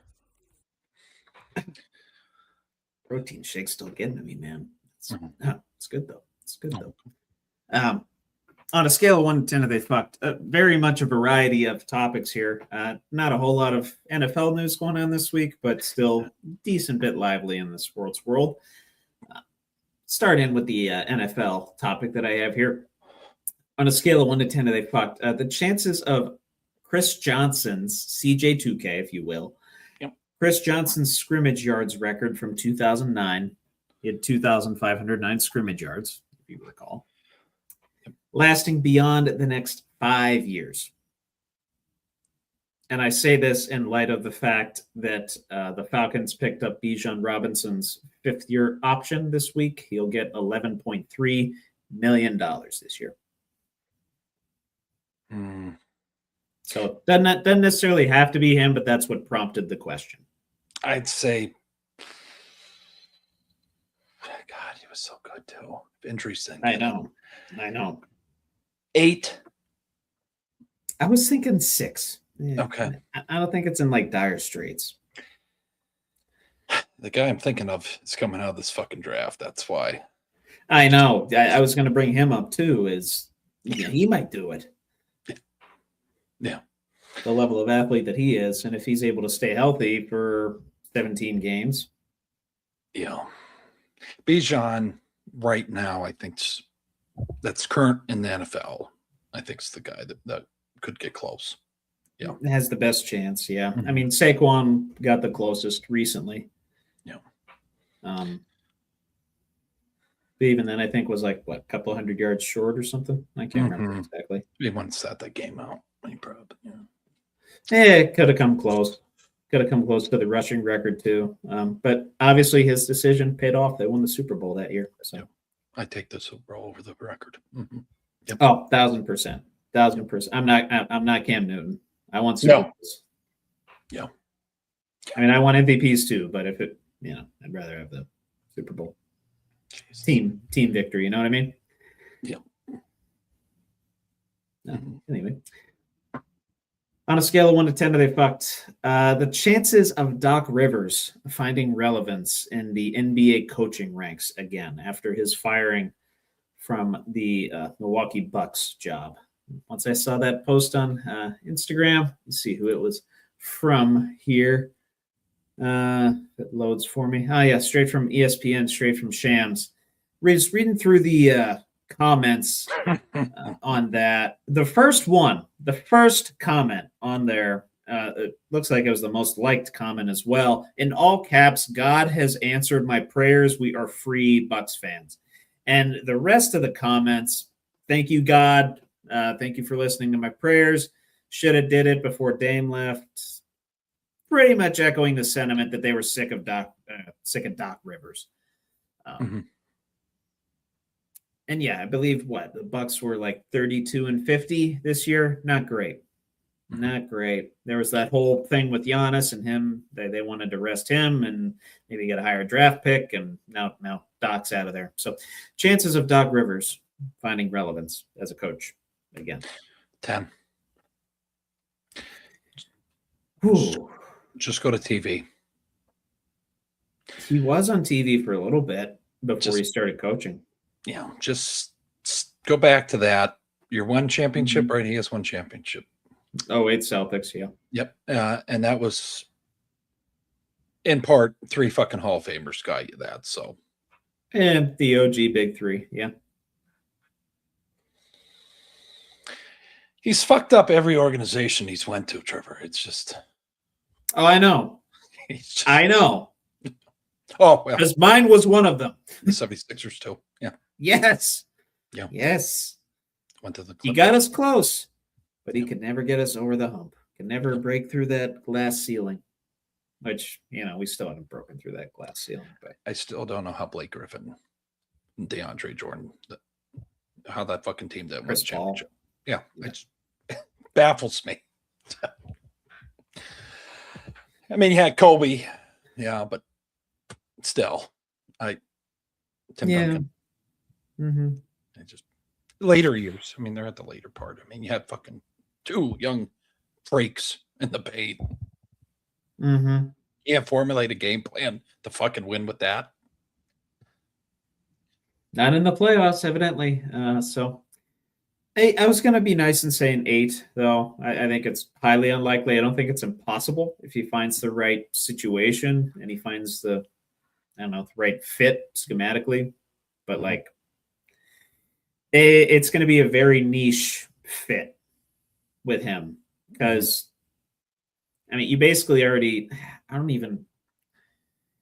he basically needs to build up a young team that is going to make some decent moves for some veterans and then get a little bit lucky, I feel like. Yep.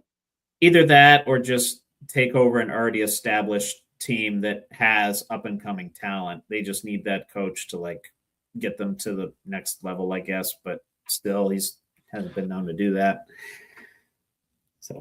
I don't know. It's not impossible, but it's not likely. College Maybe. goes back to Marquette. Maybe. Maybe overseas general manager position. Some bullshit. Yeah. Pulls a Woj. Well, VCU's coach is there now. He can fuck that up. Yeah, he can go down there and fuck that up. And that guy thinks I forgot about him. Are you just saying that because they're in the same conference as the Bombs? There's a lot of hate there. I know there is. I know. And Tori from VCU, wherever you are tonight, we still remember. What did Tori do? Enlighten the people. She was a Twitter warrior whenever we would play them. So I hope wherever she is tonight, I hope she's doing well. What's a Bonnie? Okay. All right. You want to take jabs here? I don't think you mean that sincerely, but we'll move on. We're the Rams. Oh, okay. Yeah. It's all good. My blood pressure just went up like 20 fucking. Yeah. I know how to push your buttons a little bit. That's all right. Yeah, it's all good. It's all good. On a scale of 1 to 10, are they fucked? Or in this case, will it be fucked? Will it be more fucked if WWE pulls a Travis Scott with Pat McAfee, Randy Orton, and Cody Rhodes this year? Or was it already more fucked that they revealed Demon Finn Balor coming back like weeks in advance?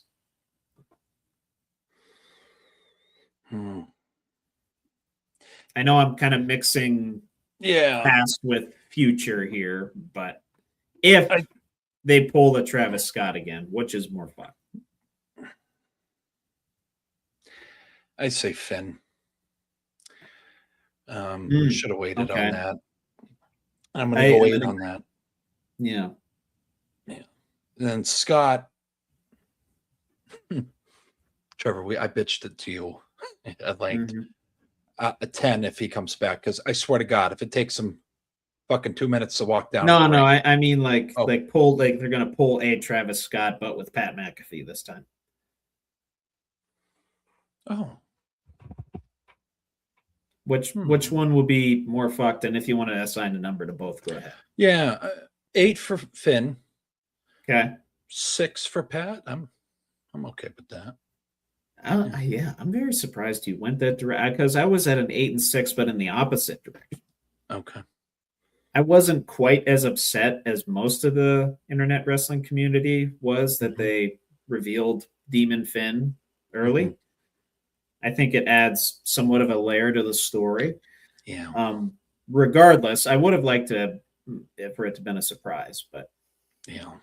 Now, if they just rinse and repeat history, I think that's more of an indictment on their lack of creativity and storytelling. Oh, okay. So that's what I'm after there. Okay. I just feel like Pat's like us. Always Attitude Era fan. Yeah. All right. Why can't we get back to fuck you wrestling? Like what? So like, kind of miss it a little bit. I mean, I do too, but it's tough. It's a tough. But you got to read the world now. Yeah, the world is completely fucking That's different what I mean. than compared to you can't do what you did with the women. Oh no. And even the little hints dropping of some questionable. Yeah, I get it. Can't do half the commentary you used to be. No. Puppies. Anyways. Yeah. Puppies. That's great. That's great. On a scale of 1 to 10, is it fucked? And I mean this like in a good way. Yeah. The 9-year, $140 million fully guaranteed deal that rookie Connor Griffin signed after only playing a couple weeks worth of games so far for the Pittsburgh Pirates. I believe that was the largest guarantee in Pirates history. Hell yeah. For a rookie, largest guarantee in Pirates history for a rookie. Okay. But yeah, already locked him up for 9 years. So Kid's we're 19. going backwards on the scale here. Well, I mean, yeah, like 10 is a good thing, I guess. 10 all the way. Mm-hmm. Okay. Up. Without Up in a good question. way. Yep. I got you. Okay. I'm in agreement. Like the Pirates are spending money. Like, yeah. Did we fall through a wormhole? I don't. Ugh. Okay. Love that for us. Now we can't. Granted, go ahead. We can't let Mr. Skeens walk. No. It's all fine and dandy. Nope. Let's just make sure we have our ace, okay? Because if we lose him, Yes, I'm going to be. Sir. Pride of the city is going to fucking. Oh yeah. Well, I mean, it was already kind of, but yeah. Let's bring it back a little bit, shall we? That'd be awesome. Fuck yeah. What was 20? What you always allude to it, Trevor? Was it 13? Their last playoff. 15. 15. Let's get back there. All right. It's such a bad thing. Was technically 14 and 15. We ran into, I forget the order, but it was Mad Bomb and Jake Arrieta, both in their primes in the wild card game. So, lo and behold, I think we scored maybe a total of 2 runs in each of those games. Yeah. Or maybe 2 runs combined in those games. But yeah, I'll say it's a full 10. Especially, well, I know it's very, very, very early, but Griffin's only batting 152 right now. Did have a hit last night, and the Pirates, thumped the Nationals at home. Thanks to, what was it, like a 10-run 6th inning? 10-run 6th inning. They caught the game. I did not personally catch the game. I only caught the box score. But yeah, Griffin bouncing back kind of recently, but still only batting 152. So to give him 9 years in advance that quickly, yeah, that's an easy 10. Yeah, it's an easy 10. Yeah, no, good shit. Yes, sir. That's all I got for on a scale. We'll run through Yeet List and Shit List real quick before we hit debate time and pieces of news that you have. Yes, sir.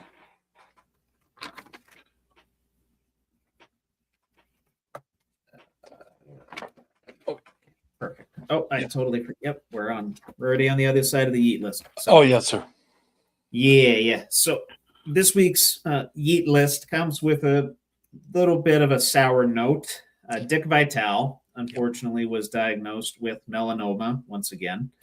But I do want to toss him on the Yeet List for obviously thoughts, prayers, and hopes that he is able to go 5 for 5 and kick cancer's ass once again. So far, he's beaten melanoma once, lymphoma, lymph node cancer, and vocal cord cancer. So encountering melanoma again, hopefully, again, can kick its ass. So Dick Vitale, we wish you the best, and obviously wish your family, loved ones, thoughts and prayers during this trying time for you. Then for the shit list, if I can get back to it there.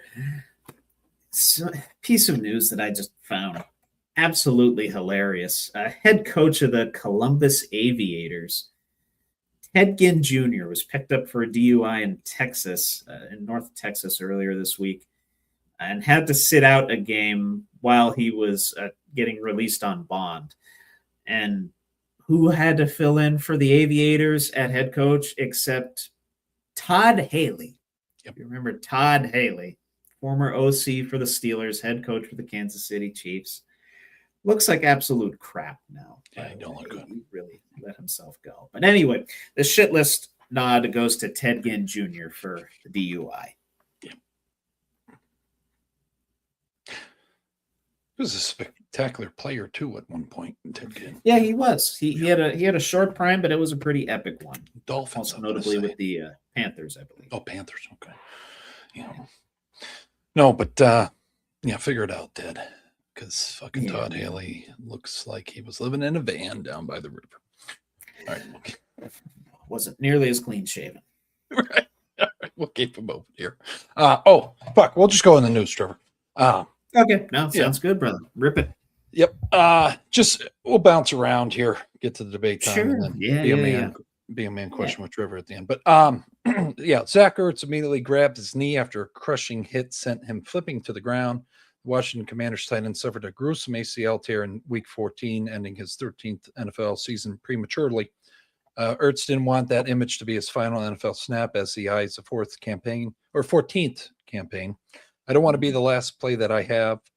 Even talking to people now, and they do it out of goodness of their heart, and they say, "Man, that injury was tough." When people think of my career and that last play, I don't want that to be a conversation starter. And so for me, it's just doing everything I can to get back to my best because I felt like I was playing really good football before I got hurt. You feel he can come back to the level he was, first off. Second off, this guy is literally the safety fucking net for Jane Daniels when the offense is going to shit. So yeah, he is. I guess feelings on him going in the 14th year here, Trevor, with this injury. Yeah. Didn't he have another ACL tear earlier in his career? Yeah. As I recall. On the Eagles. So, I mean, it's tough enough to recover from one of those, let alone a second one. Mm-hmm.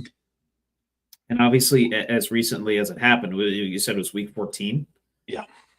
Week 14. I mean, we always talk about miracles of modern science and guys coming back early enough.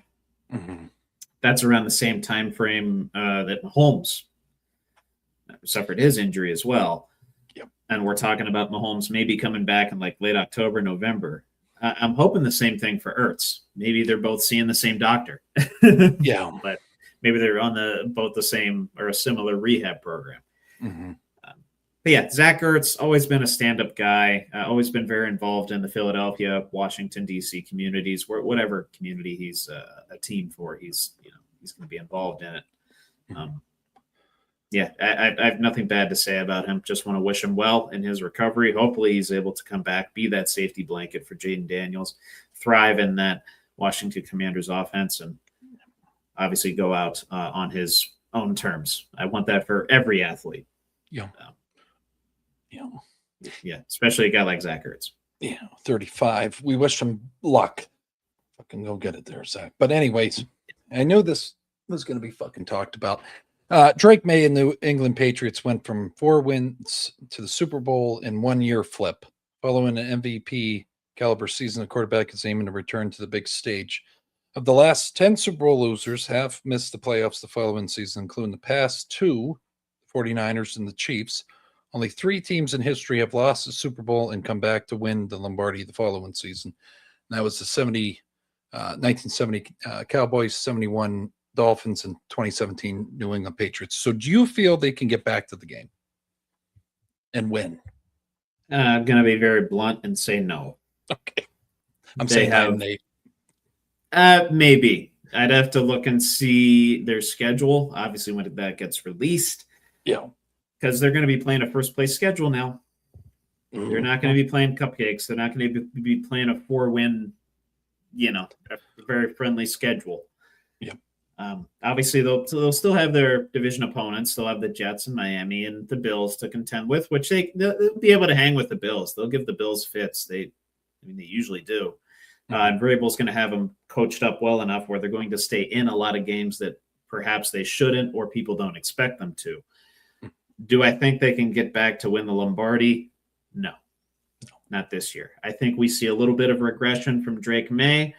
I know he might have, more weapons coming down the pike, whether via free agency or some rumored trades happening or even through the draft.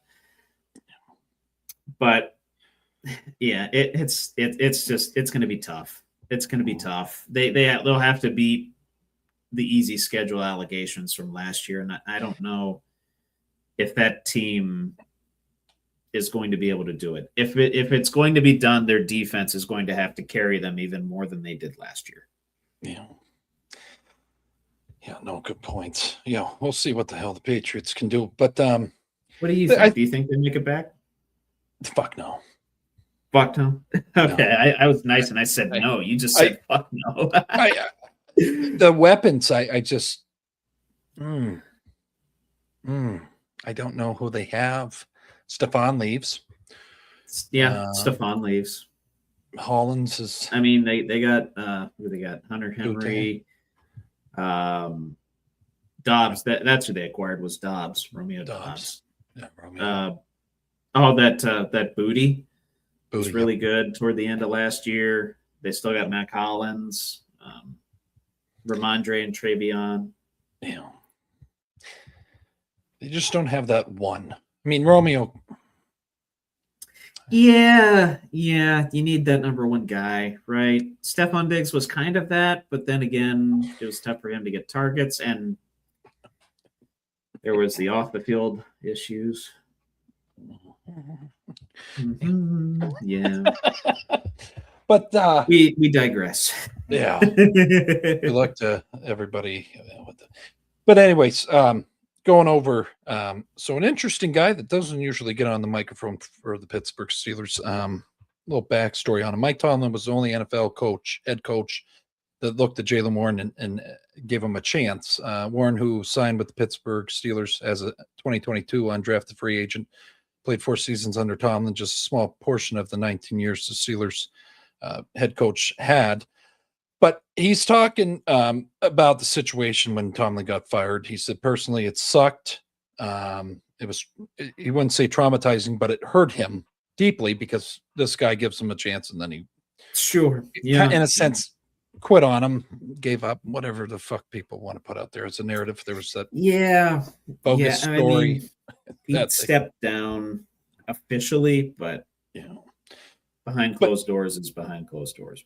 But he is saying he is feeling energetic and he's excited for Mike McCarthy's offense and the look that he's looking to install in the Steelers organization. So are we going to see Jaylen Warren really have a breakout season more than we already have? McCarthy did promise to run the football, did he not? Yes, he did. And then we go and get Rico Dowdle as well. Mm-hmm. As long as Warren is able to stay healthy, I think he'll be the banger, man. I think he will be the banger. He's gonna be fun. He always is fun to watch. And with an offensive-minded coach who knows blocking schemes, who knows how to get guys into running lanes, and who knows the passing game as well. And we'll see, too, who the actual quarterback is. That's still up in the air. Yep.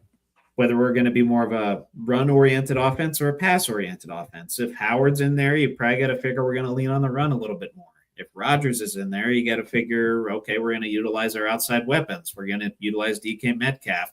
God forbid we utilize Pat Freiermuth. You know, can we do that, please? That'd be amazing. Or our new toy and Michael Pittman. Yep. So, you know, it'll be fun. This offense is going to have a decent bit of mouths to feed. I would imagine Warren is going to be one of the bigger mouths that gets the biggest bite. One of the biggest bites of the offense. And this was on Good Morning Football yesterday as well. They had to throw the bait out. So if Rodgers comes back or Will Howard starting, how's Warren feel? He says he's rocking with whoever is at the quarterback position. But if Rodgers comes back, it would be great. If he doesn't, then we'll miss him. He's not taking the bait. That's a Tomlin guy. Not going to sugarcoat. Yeah, very tight-lipped. Close to the vest. Yeah. I respect it. Tomlin guy through and through. Makes sense. Yeah. And obviously it makes sense that, you know, him along with a lot of other players, sad to see him go. There was a big part of me that was too. Oh, yeah. I know big part of a lot of Steeler fans, even though they might not admit it. Yeah. Oh, go get him the fuck out of here. Okay. Well, you weren't saying that during Super Bowl 43. He did miss a Super Bowl and make another one, even though, you know, most coaches aren't going to do that for you. So, yeah, thanks, Mendenhall. Anyways, keeping it moving here. Anyways, you had to throw a Mendenhall dig in there. Oh, come on. The guy's been through enough. Oh, and he's made some. I'm not going to say that on here. I know. I think everybody knows we're. Yeah, we're good. Anyways, the NFL. Keep it moving. Keep it moving. The NFL in collect. This is one you were very excited to talk about, and I was too when I found it. The NFL, in collaboration with the NFLPA, they have a new president now. He's taking it very serious. I do not have the gentleman's name. He was a former player, I believe, for the Browns, but he's the new president of the NFLPA. They respective appointed biomechanical experts coordinated extensive laboratory research to evaluate which helmets best reduce head impact magnitude. There's a lot of fucking words I don't usually use on a day-to-day basis in this. But anyways, the results of the laboratory tests are displayed on the poster me and Trevor have, and I wish I could share the fucking screen with this, but no, I can if you need. Okay, yeah, because I got the fucking double screen. Yeah, no, I got you. I just don't want to fuck up everything here. Hang on a minute. It's just very interesting how in depth this. Oh, you want the helmet? The chart. Yeah. Here, I got you. Share screen. There we go. And we'll probably close it out with this, but so you see here, and Trevor can comment it too, but they did studies on all this. So the yellow, as you see listed there, is not recommended, and then top performing, it's the green is the ones that they do recommend, but I believe it's the Riddle Speedflex Diamond, or no, sorry, the Riddle Speedflex Precision QB is the one that Rogers was fighting the NFLPA and the fucking NFL on because he wanted to keep that style. So the whole thing last season with his helmet, that's the model that caused all these issues. Was that one right there? This Riddle Speedflex Precision. Yep. Yeah. So I guess are we happy we're getting this in depth? Technology's getting this involved, or is it just a facade and it's just trying to make the fans not think that we got gladiators going out there smashing heads? Well, at the very least, it shows that they're at least trying to put some substance into this, right? Mm-hmm. It's not just lip service anymore. Right. Like they're actually tossing some concrete information out there for the people saying, hey, like this is what's we've studied and this is what's proven to be beneficial for player safety, rather than just, proposing rules and just, altering kickoffs and just giving us a lot of like lip service and changing the schematics of the game. Mm-hmm. Rather, you're trying to maintain the integrity of the game, but still, emphasizing player safety, like those Guardian caps. Cap. That's perfect example. Same thing with the helmet technology here and the studies that they're doing. Yeah. But a lot of Visus. Visus must be a pretty safe helmet. Yeah. I've never heard of that. I've never heard of those. I've heard of the Shutt. I've heard of the Riddells, obviously. Mm-hmm. They don't like a lot of the Shutt helmets. Yeah. And just to go further on this, the poster that we're looking at together here, you, me, and Trevor, ladies and gentlemen, is offered for the quarterback, offensive lineman, and defensive lineman positions to help player focus on the helmets that are expected to offer them the best protection for their position. So this is honed in on those three positions at most. Now, I don't know why the running back's not in that. Just feel like they should be. Maybe this was just one like case study that they did. Okay. Yeah. Maybe. I don't know. I didn't read the same article you read on this. I'm actually glad that you kind of brought this up and did some research on this. And now the yellow, they are coming at, so I guess you see the same brands similar in the green, some in the yellow that are the same name brand, but they are ruling these not recommended, the ones in the yellow there. The adjustments, and they're basically, in the nicest way possible, they don't say it, they poorly tested, shitty in the laboratory, and also they were cheaply made.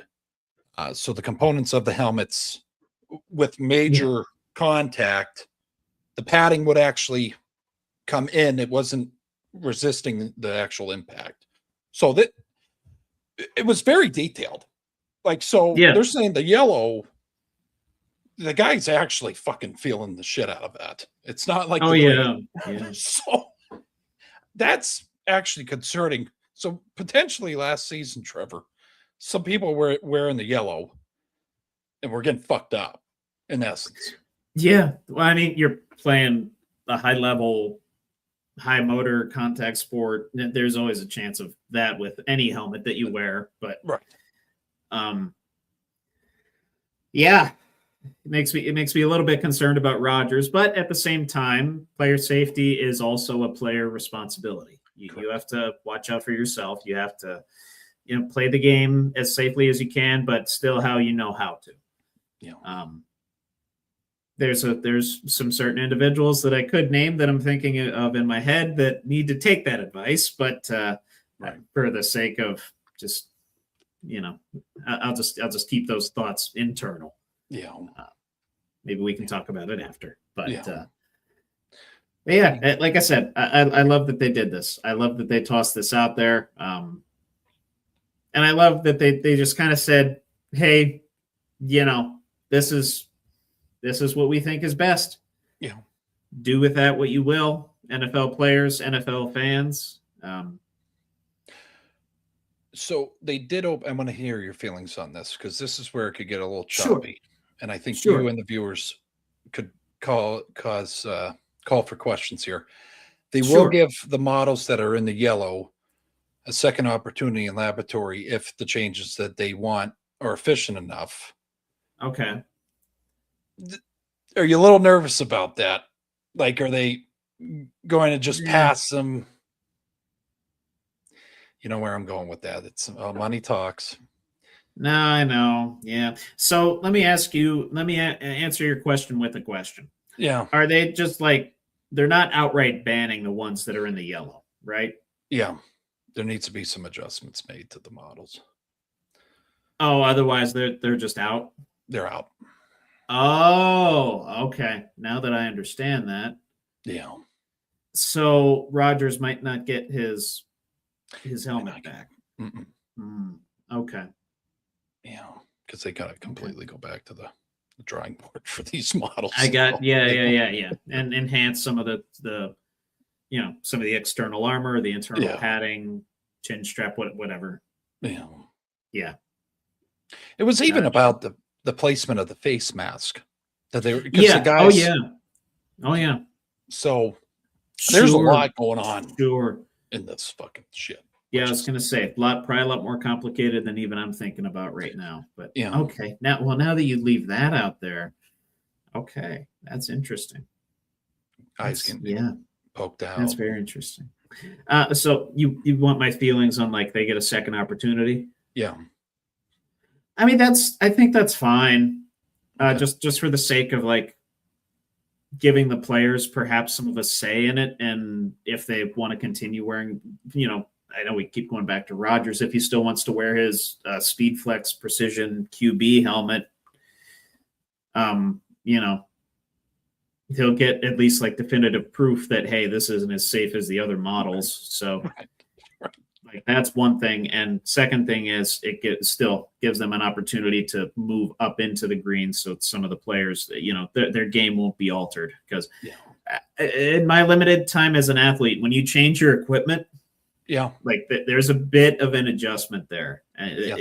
It's not much. Well, it depends on the player, but for me, it wasn't much in my, very low level of sports. But there's still like, ooh, that's a different feeling, You feel different, you play different for a little bit, you kind of have to approach things a little bit differently. And, I imagine it's that times 1,000 for NFL players in their helmets. Oh, yeah. Yeah. I couldn't imagine. Because if the bridge comes down further, you're affecting now what he was used to. Peripheral, yeah. So, I mean, there's a lot fucking going on here, people. So definitely we're going to track this and see what the hell comes of it. Yeah, good call out, Bill. Good call out. And I mean, here, I can remove it too, but in the wake of the, I guess, CTE, we're finally getting some fucking wheels turning here. So that's sure. Sure, 1,000%. But just final point I wanted to bring up news-wise. This one was fucking interesting. New York Giants offensive coordinator Matt Nagy has already had the Patrick Mahomes conversation with Jackson Dart. Given Nagy's experience in Kansas City, the Mahomes discussion was always going to happen. The new Big Blue OC's message to his young quarterback is he's Jackson Dart. He's not Patrick Mahomes. So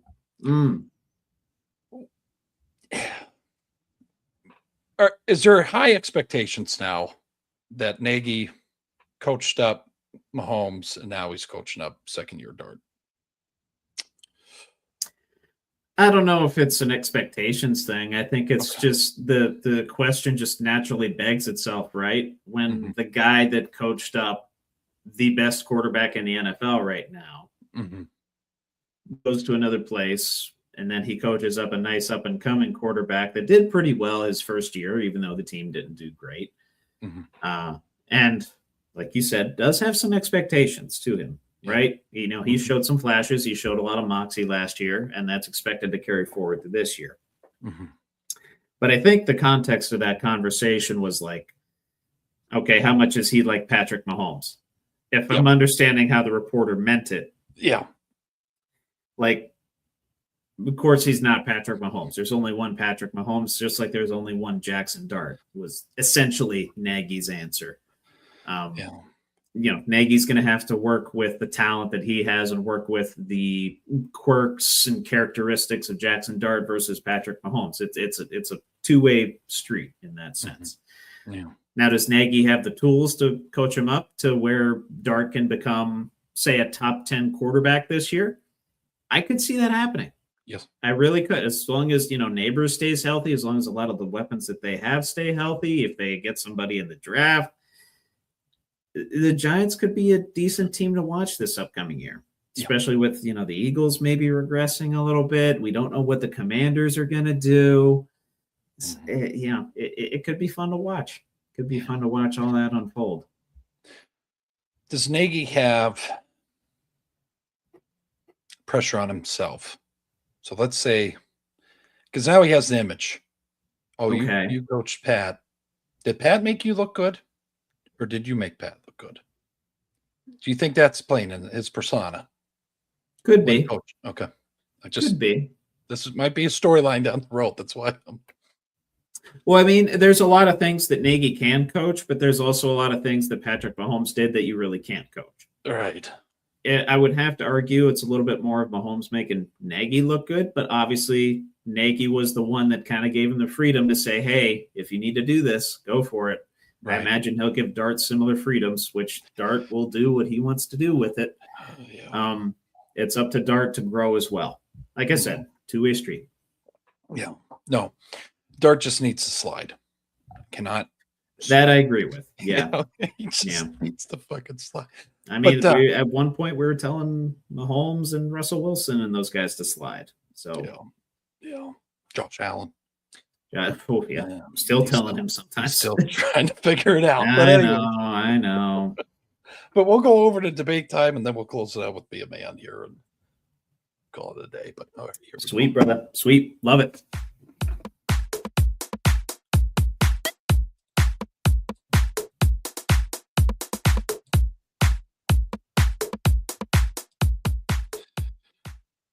Weighing in at 240 pounds from Olean, New York, your St. Bonnie alum, Drew Billy, with debate time.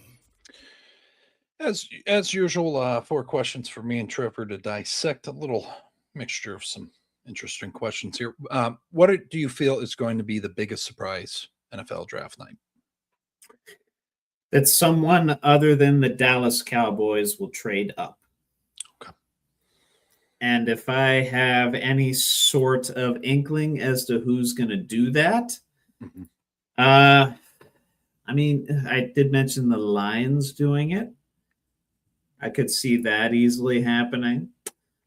I don't think the Giants are going to do. I mean, the Giants are already at 5. I really doubt that's going to happen. I could easily see I could easily see the Jets moving up. Mhm. Potentially moving up from 16, maybe trying to sneak into the top 10 again. They've been known to trade picks. I mean, they traded to get that 16th pick. Mhm. If they're feeling like, hey, this Ty Simpson guy might go early, if they hear some rumors running around the rooms, I think the Jets might trade up. Just a gut feeling. I don't really have any premise or rumors to base that off of. Just knowing the Jets and how they operate. So I'll say someone other than the Dallas Cowboys moving up on draft day. Okay. Night 1. I think the Steelers move into the teens. Okay. Both of ours involve movement. I like it. I don't know what they do there. We have 12 picks to play with. I do see them notioning maybe a second round. And I know that might piss off some Steeler fans, but Yeah. I don't know what for. But I feel like there's going to be a splash because it's in Pittsburgh. Yeah. 1 for the money, 2 for the show, 3 to get ready, and 4 to go, huh? Yeah. That's what I think is going to happen. Khan's going to be aggressive as shit. Okay. I like it. Put I like McCarthy it. in a safe We're going to spot. Hollywoodify the Pittsburgh draft. Rogers announced he's a Pittsburgh Steeler on the Pat McAfee show. Boom. Be a hell of a night. That might turn Pat McAfee face again. I don't think they allow him to go media. No. Now, Rogers? Yeah, now that No, probably not. what if he came out on stage? I mean, technically, he's not signed to the Steelers right now, so he can kind of do what he wants. Oh, shit. Good point. And Pat wants the ratings. Well, I mean, Pat always wants the ratings, right? He usually gets them. Oh. Well, Yeah, I mean, he got a nice little ratings pop when he announced Bill Cowher was going to be on his show draft night. Once I saw that as I was laying in bed earlier today after work, and it's like, yeah, all right, I'm a little jacked up now. I like that. It's Coach Cowher. It's Coach Cowher. Yeah. Yeah, there's something I'm going to drop a little hint to the folks out there too to watch out for. But what is your best dish to cook? Someone Simple spaghetti and meatballs. What I usually do is I season the sauce with steak seasoning and garlic salt. A little bit of that in there. Mix it up in the pan. Heat it up as you're heating up the noodles. And then for the meatballs, what I usually do, toss the breading in with it. Obviously, breading, ground beef, the usual ingredients, whatever you need for it. And I toss in the mix of seasonings some straight Romano. very good. Straight Romano cheese, just like my grandma. I can't do it as well as my grandma, but I do my best. Yeah, I do my best. Right. And she said I did okay last time I made them for her. So yeah, I'll take okay. If I do okay in comparison to my Italian grandmother, I'm doing good. Paisan, hell Oh yeah, beautiful. lady. I'd have to say that soup, Trevor, I tried out that zuppa Toscana. Yeah. Oh, the zuppa. Yeah, you told me that you tried to make that. Did you make that off of like was it, I don't know, some sort of Olive Betty Garden, Crocker, or Olive Garden? Yeah, that's knockoff. Yeah. If you very easy, folks. I don't know if it's a summertime soup. It sounds like more of a fall thing. Yeah, it does. What's all in the zuppa? Yeah, I mean, you got basically breakfast sausage kind of thing going on there. Sure. Oh, love me breakfast sausage. Yes. Bacon, potatoes. Okay. Got to make them almost to the point of mashed potatoes. Got it. Level. Chicken.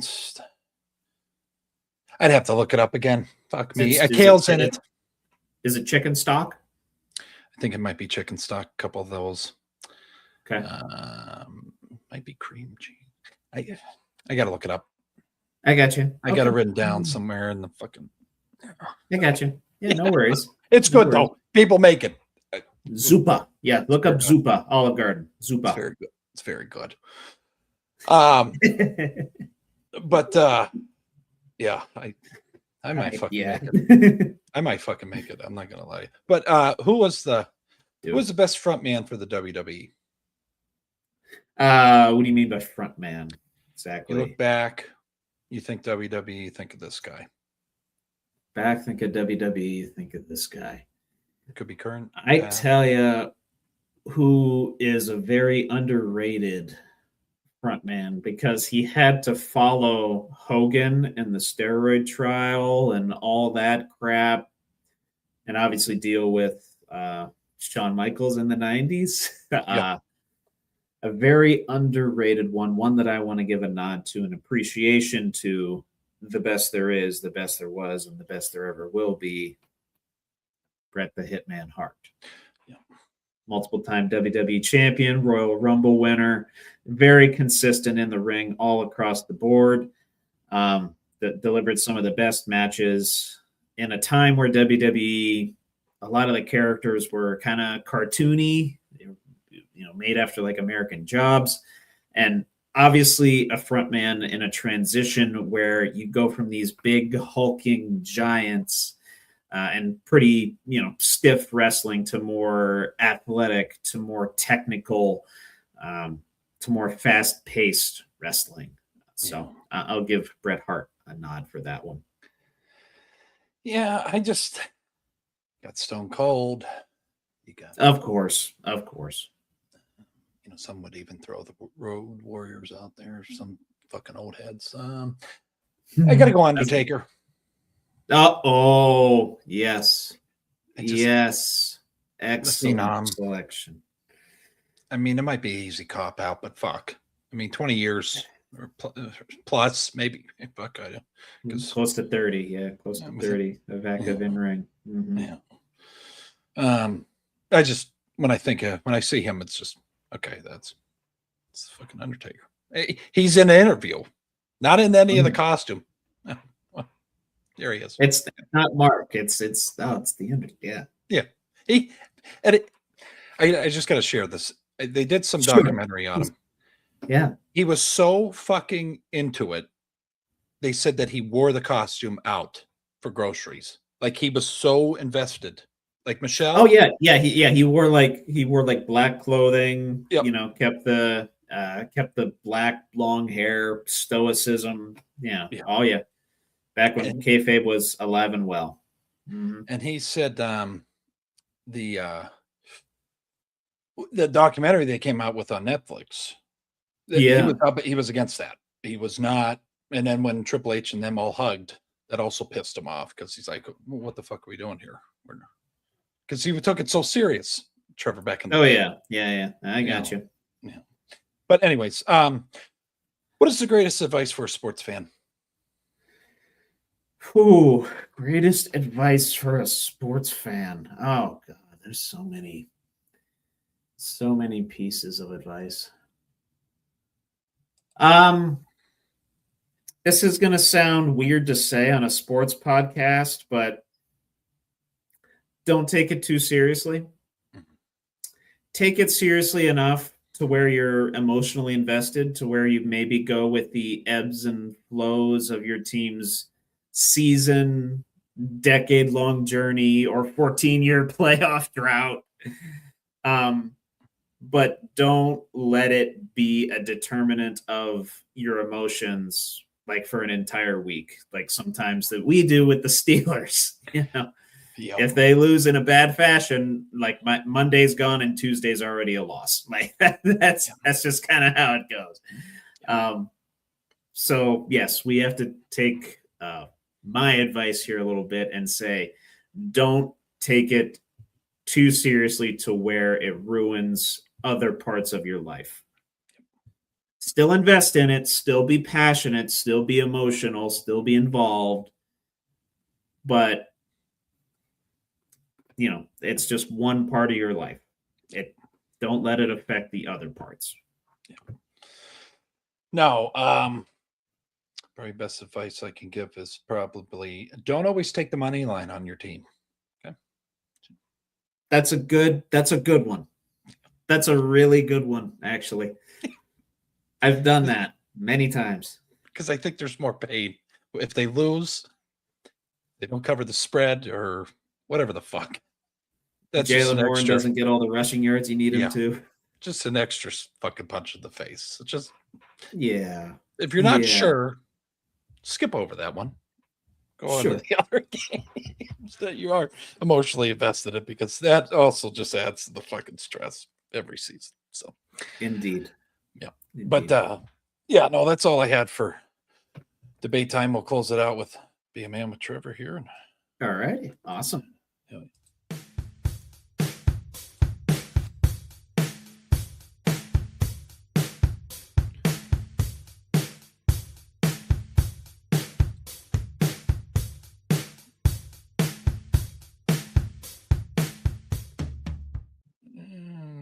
There we go. Be a Man question of the week with Trevor Dinsmore.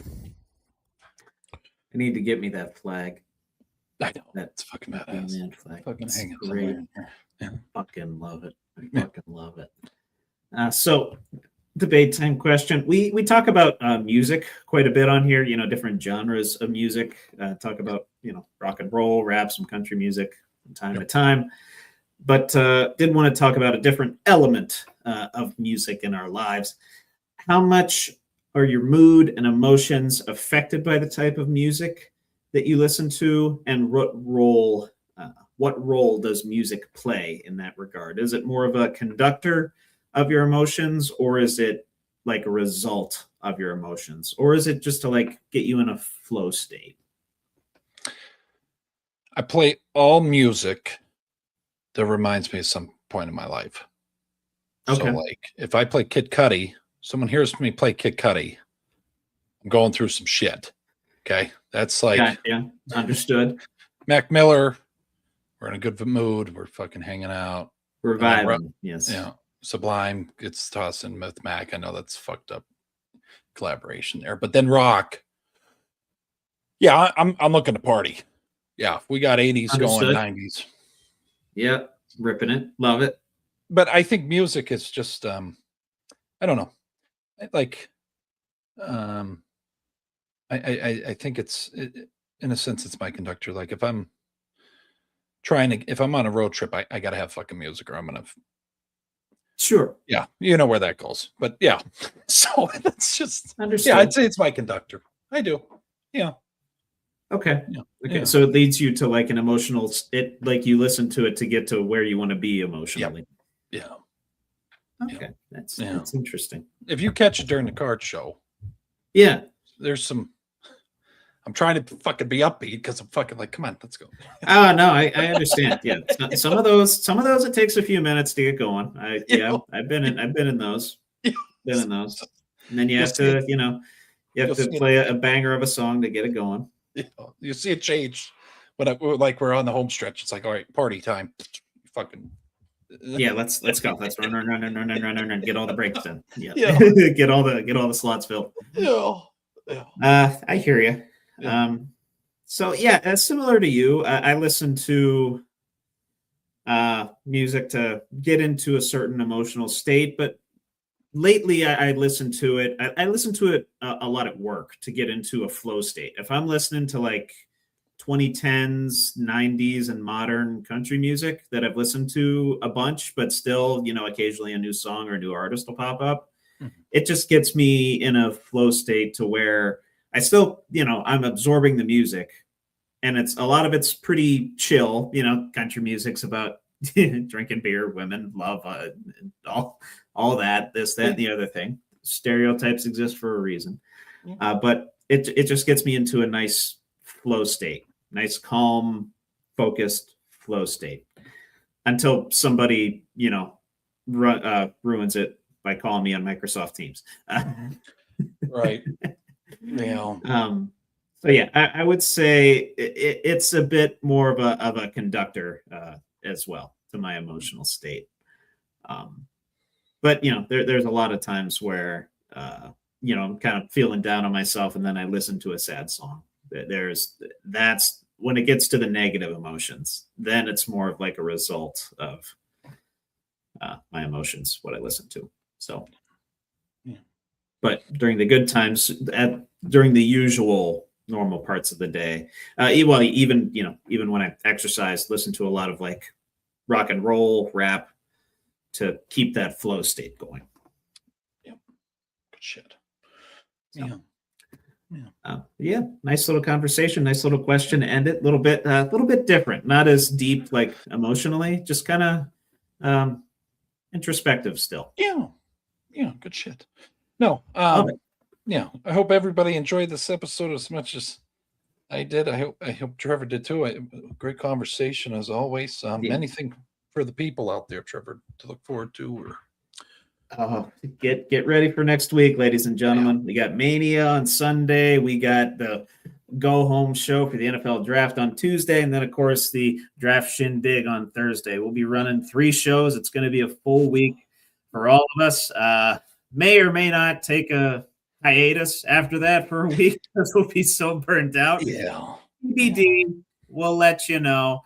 But still, we have next week to look forward to. 3 shows, 1 week, and 1 giant party. Yes. No, we appreciate everybody as always. Have a good day. Have a good night. Stay safe out there. God bless. Details for the draft shindig, I will try to get those together. We'll get Trevor on there, feet on the ground. It's going to be electric as all hell. Yes, sir. If you want to see what it was like 2 years ago, go ahead and check that out. It's probably going to be a different way with Trevor down there, but it was good either way. But we appreciate everybody joining in. Anybody that enjoys sports, send them our way.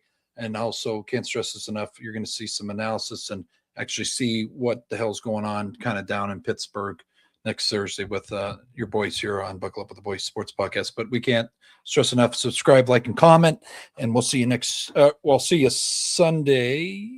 I will see you Sunday. I will see you Sunday night. We'll probably be starting up. WrestleMania starts at 6. We'll probably start up at 5:30. 5:30. Okay. See Trevor on Sunday at 5:30 for the WrestleMania reaction, second night of WrestleMania. And then Tuesday with DB and Trevor as well.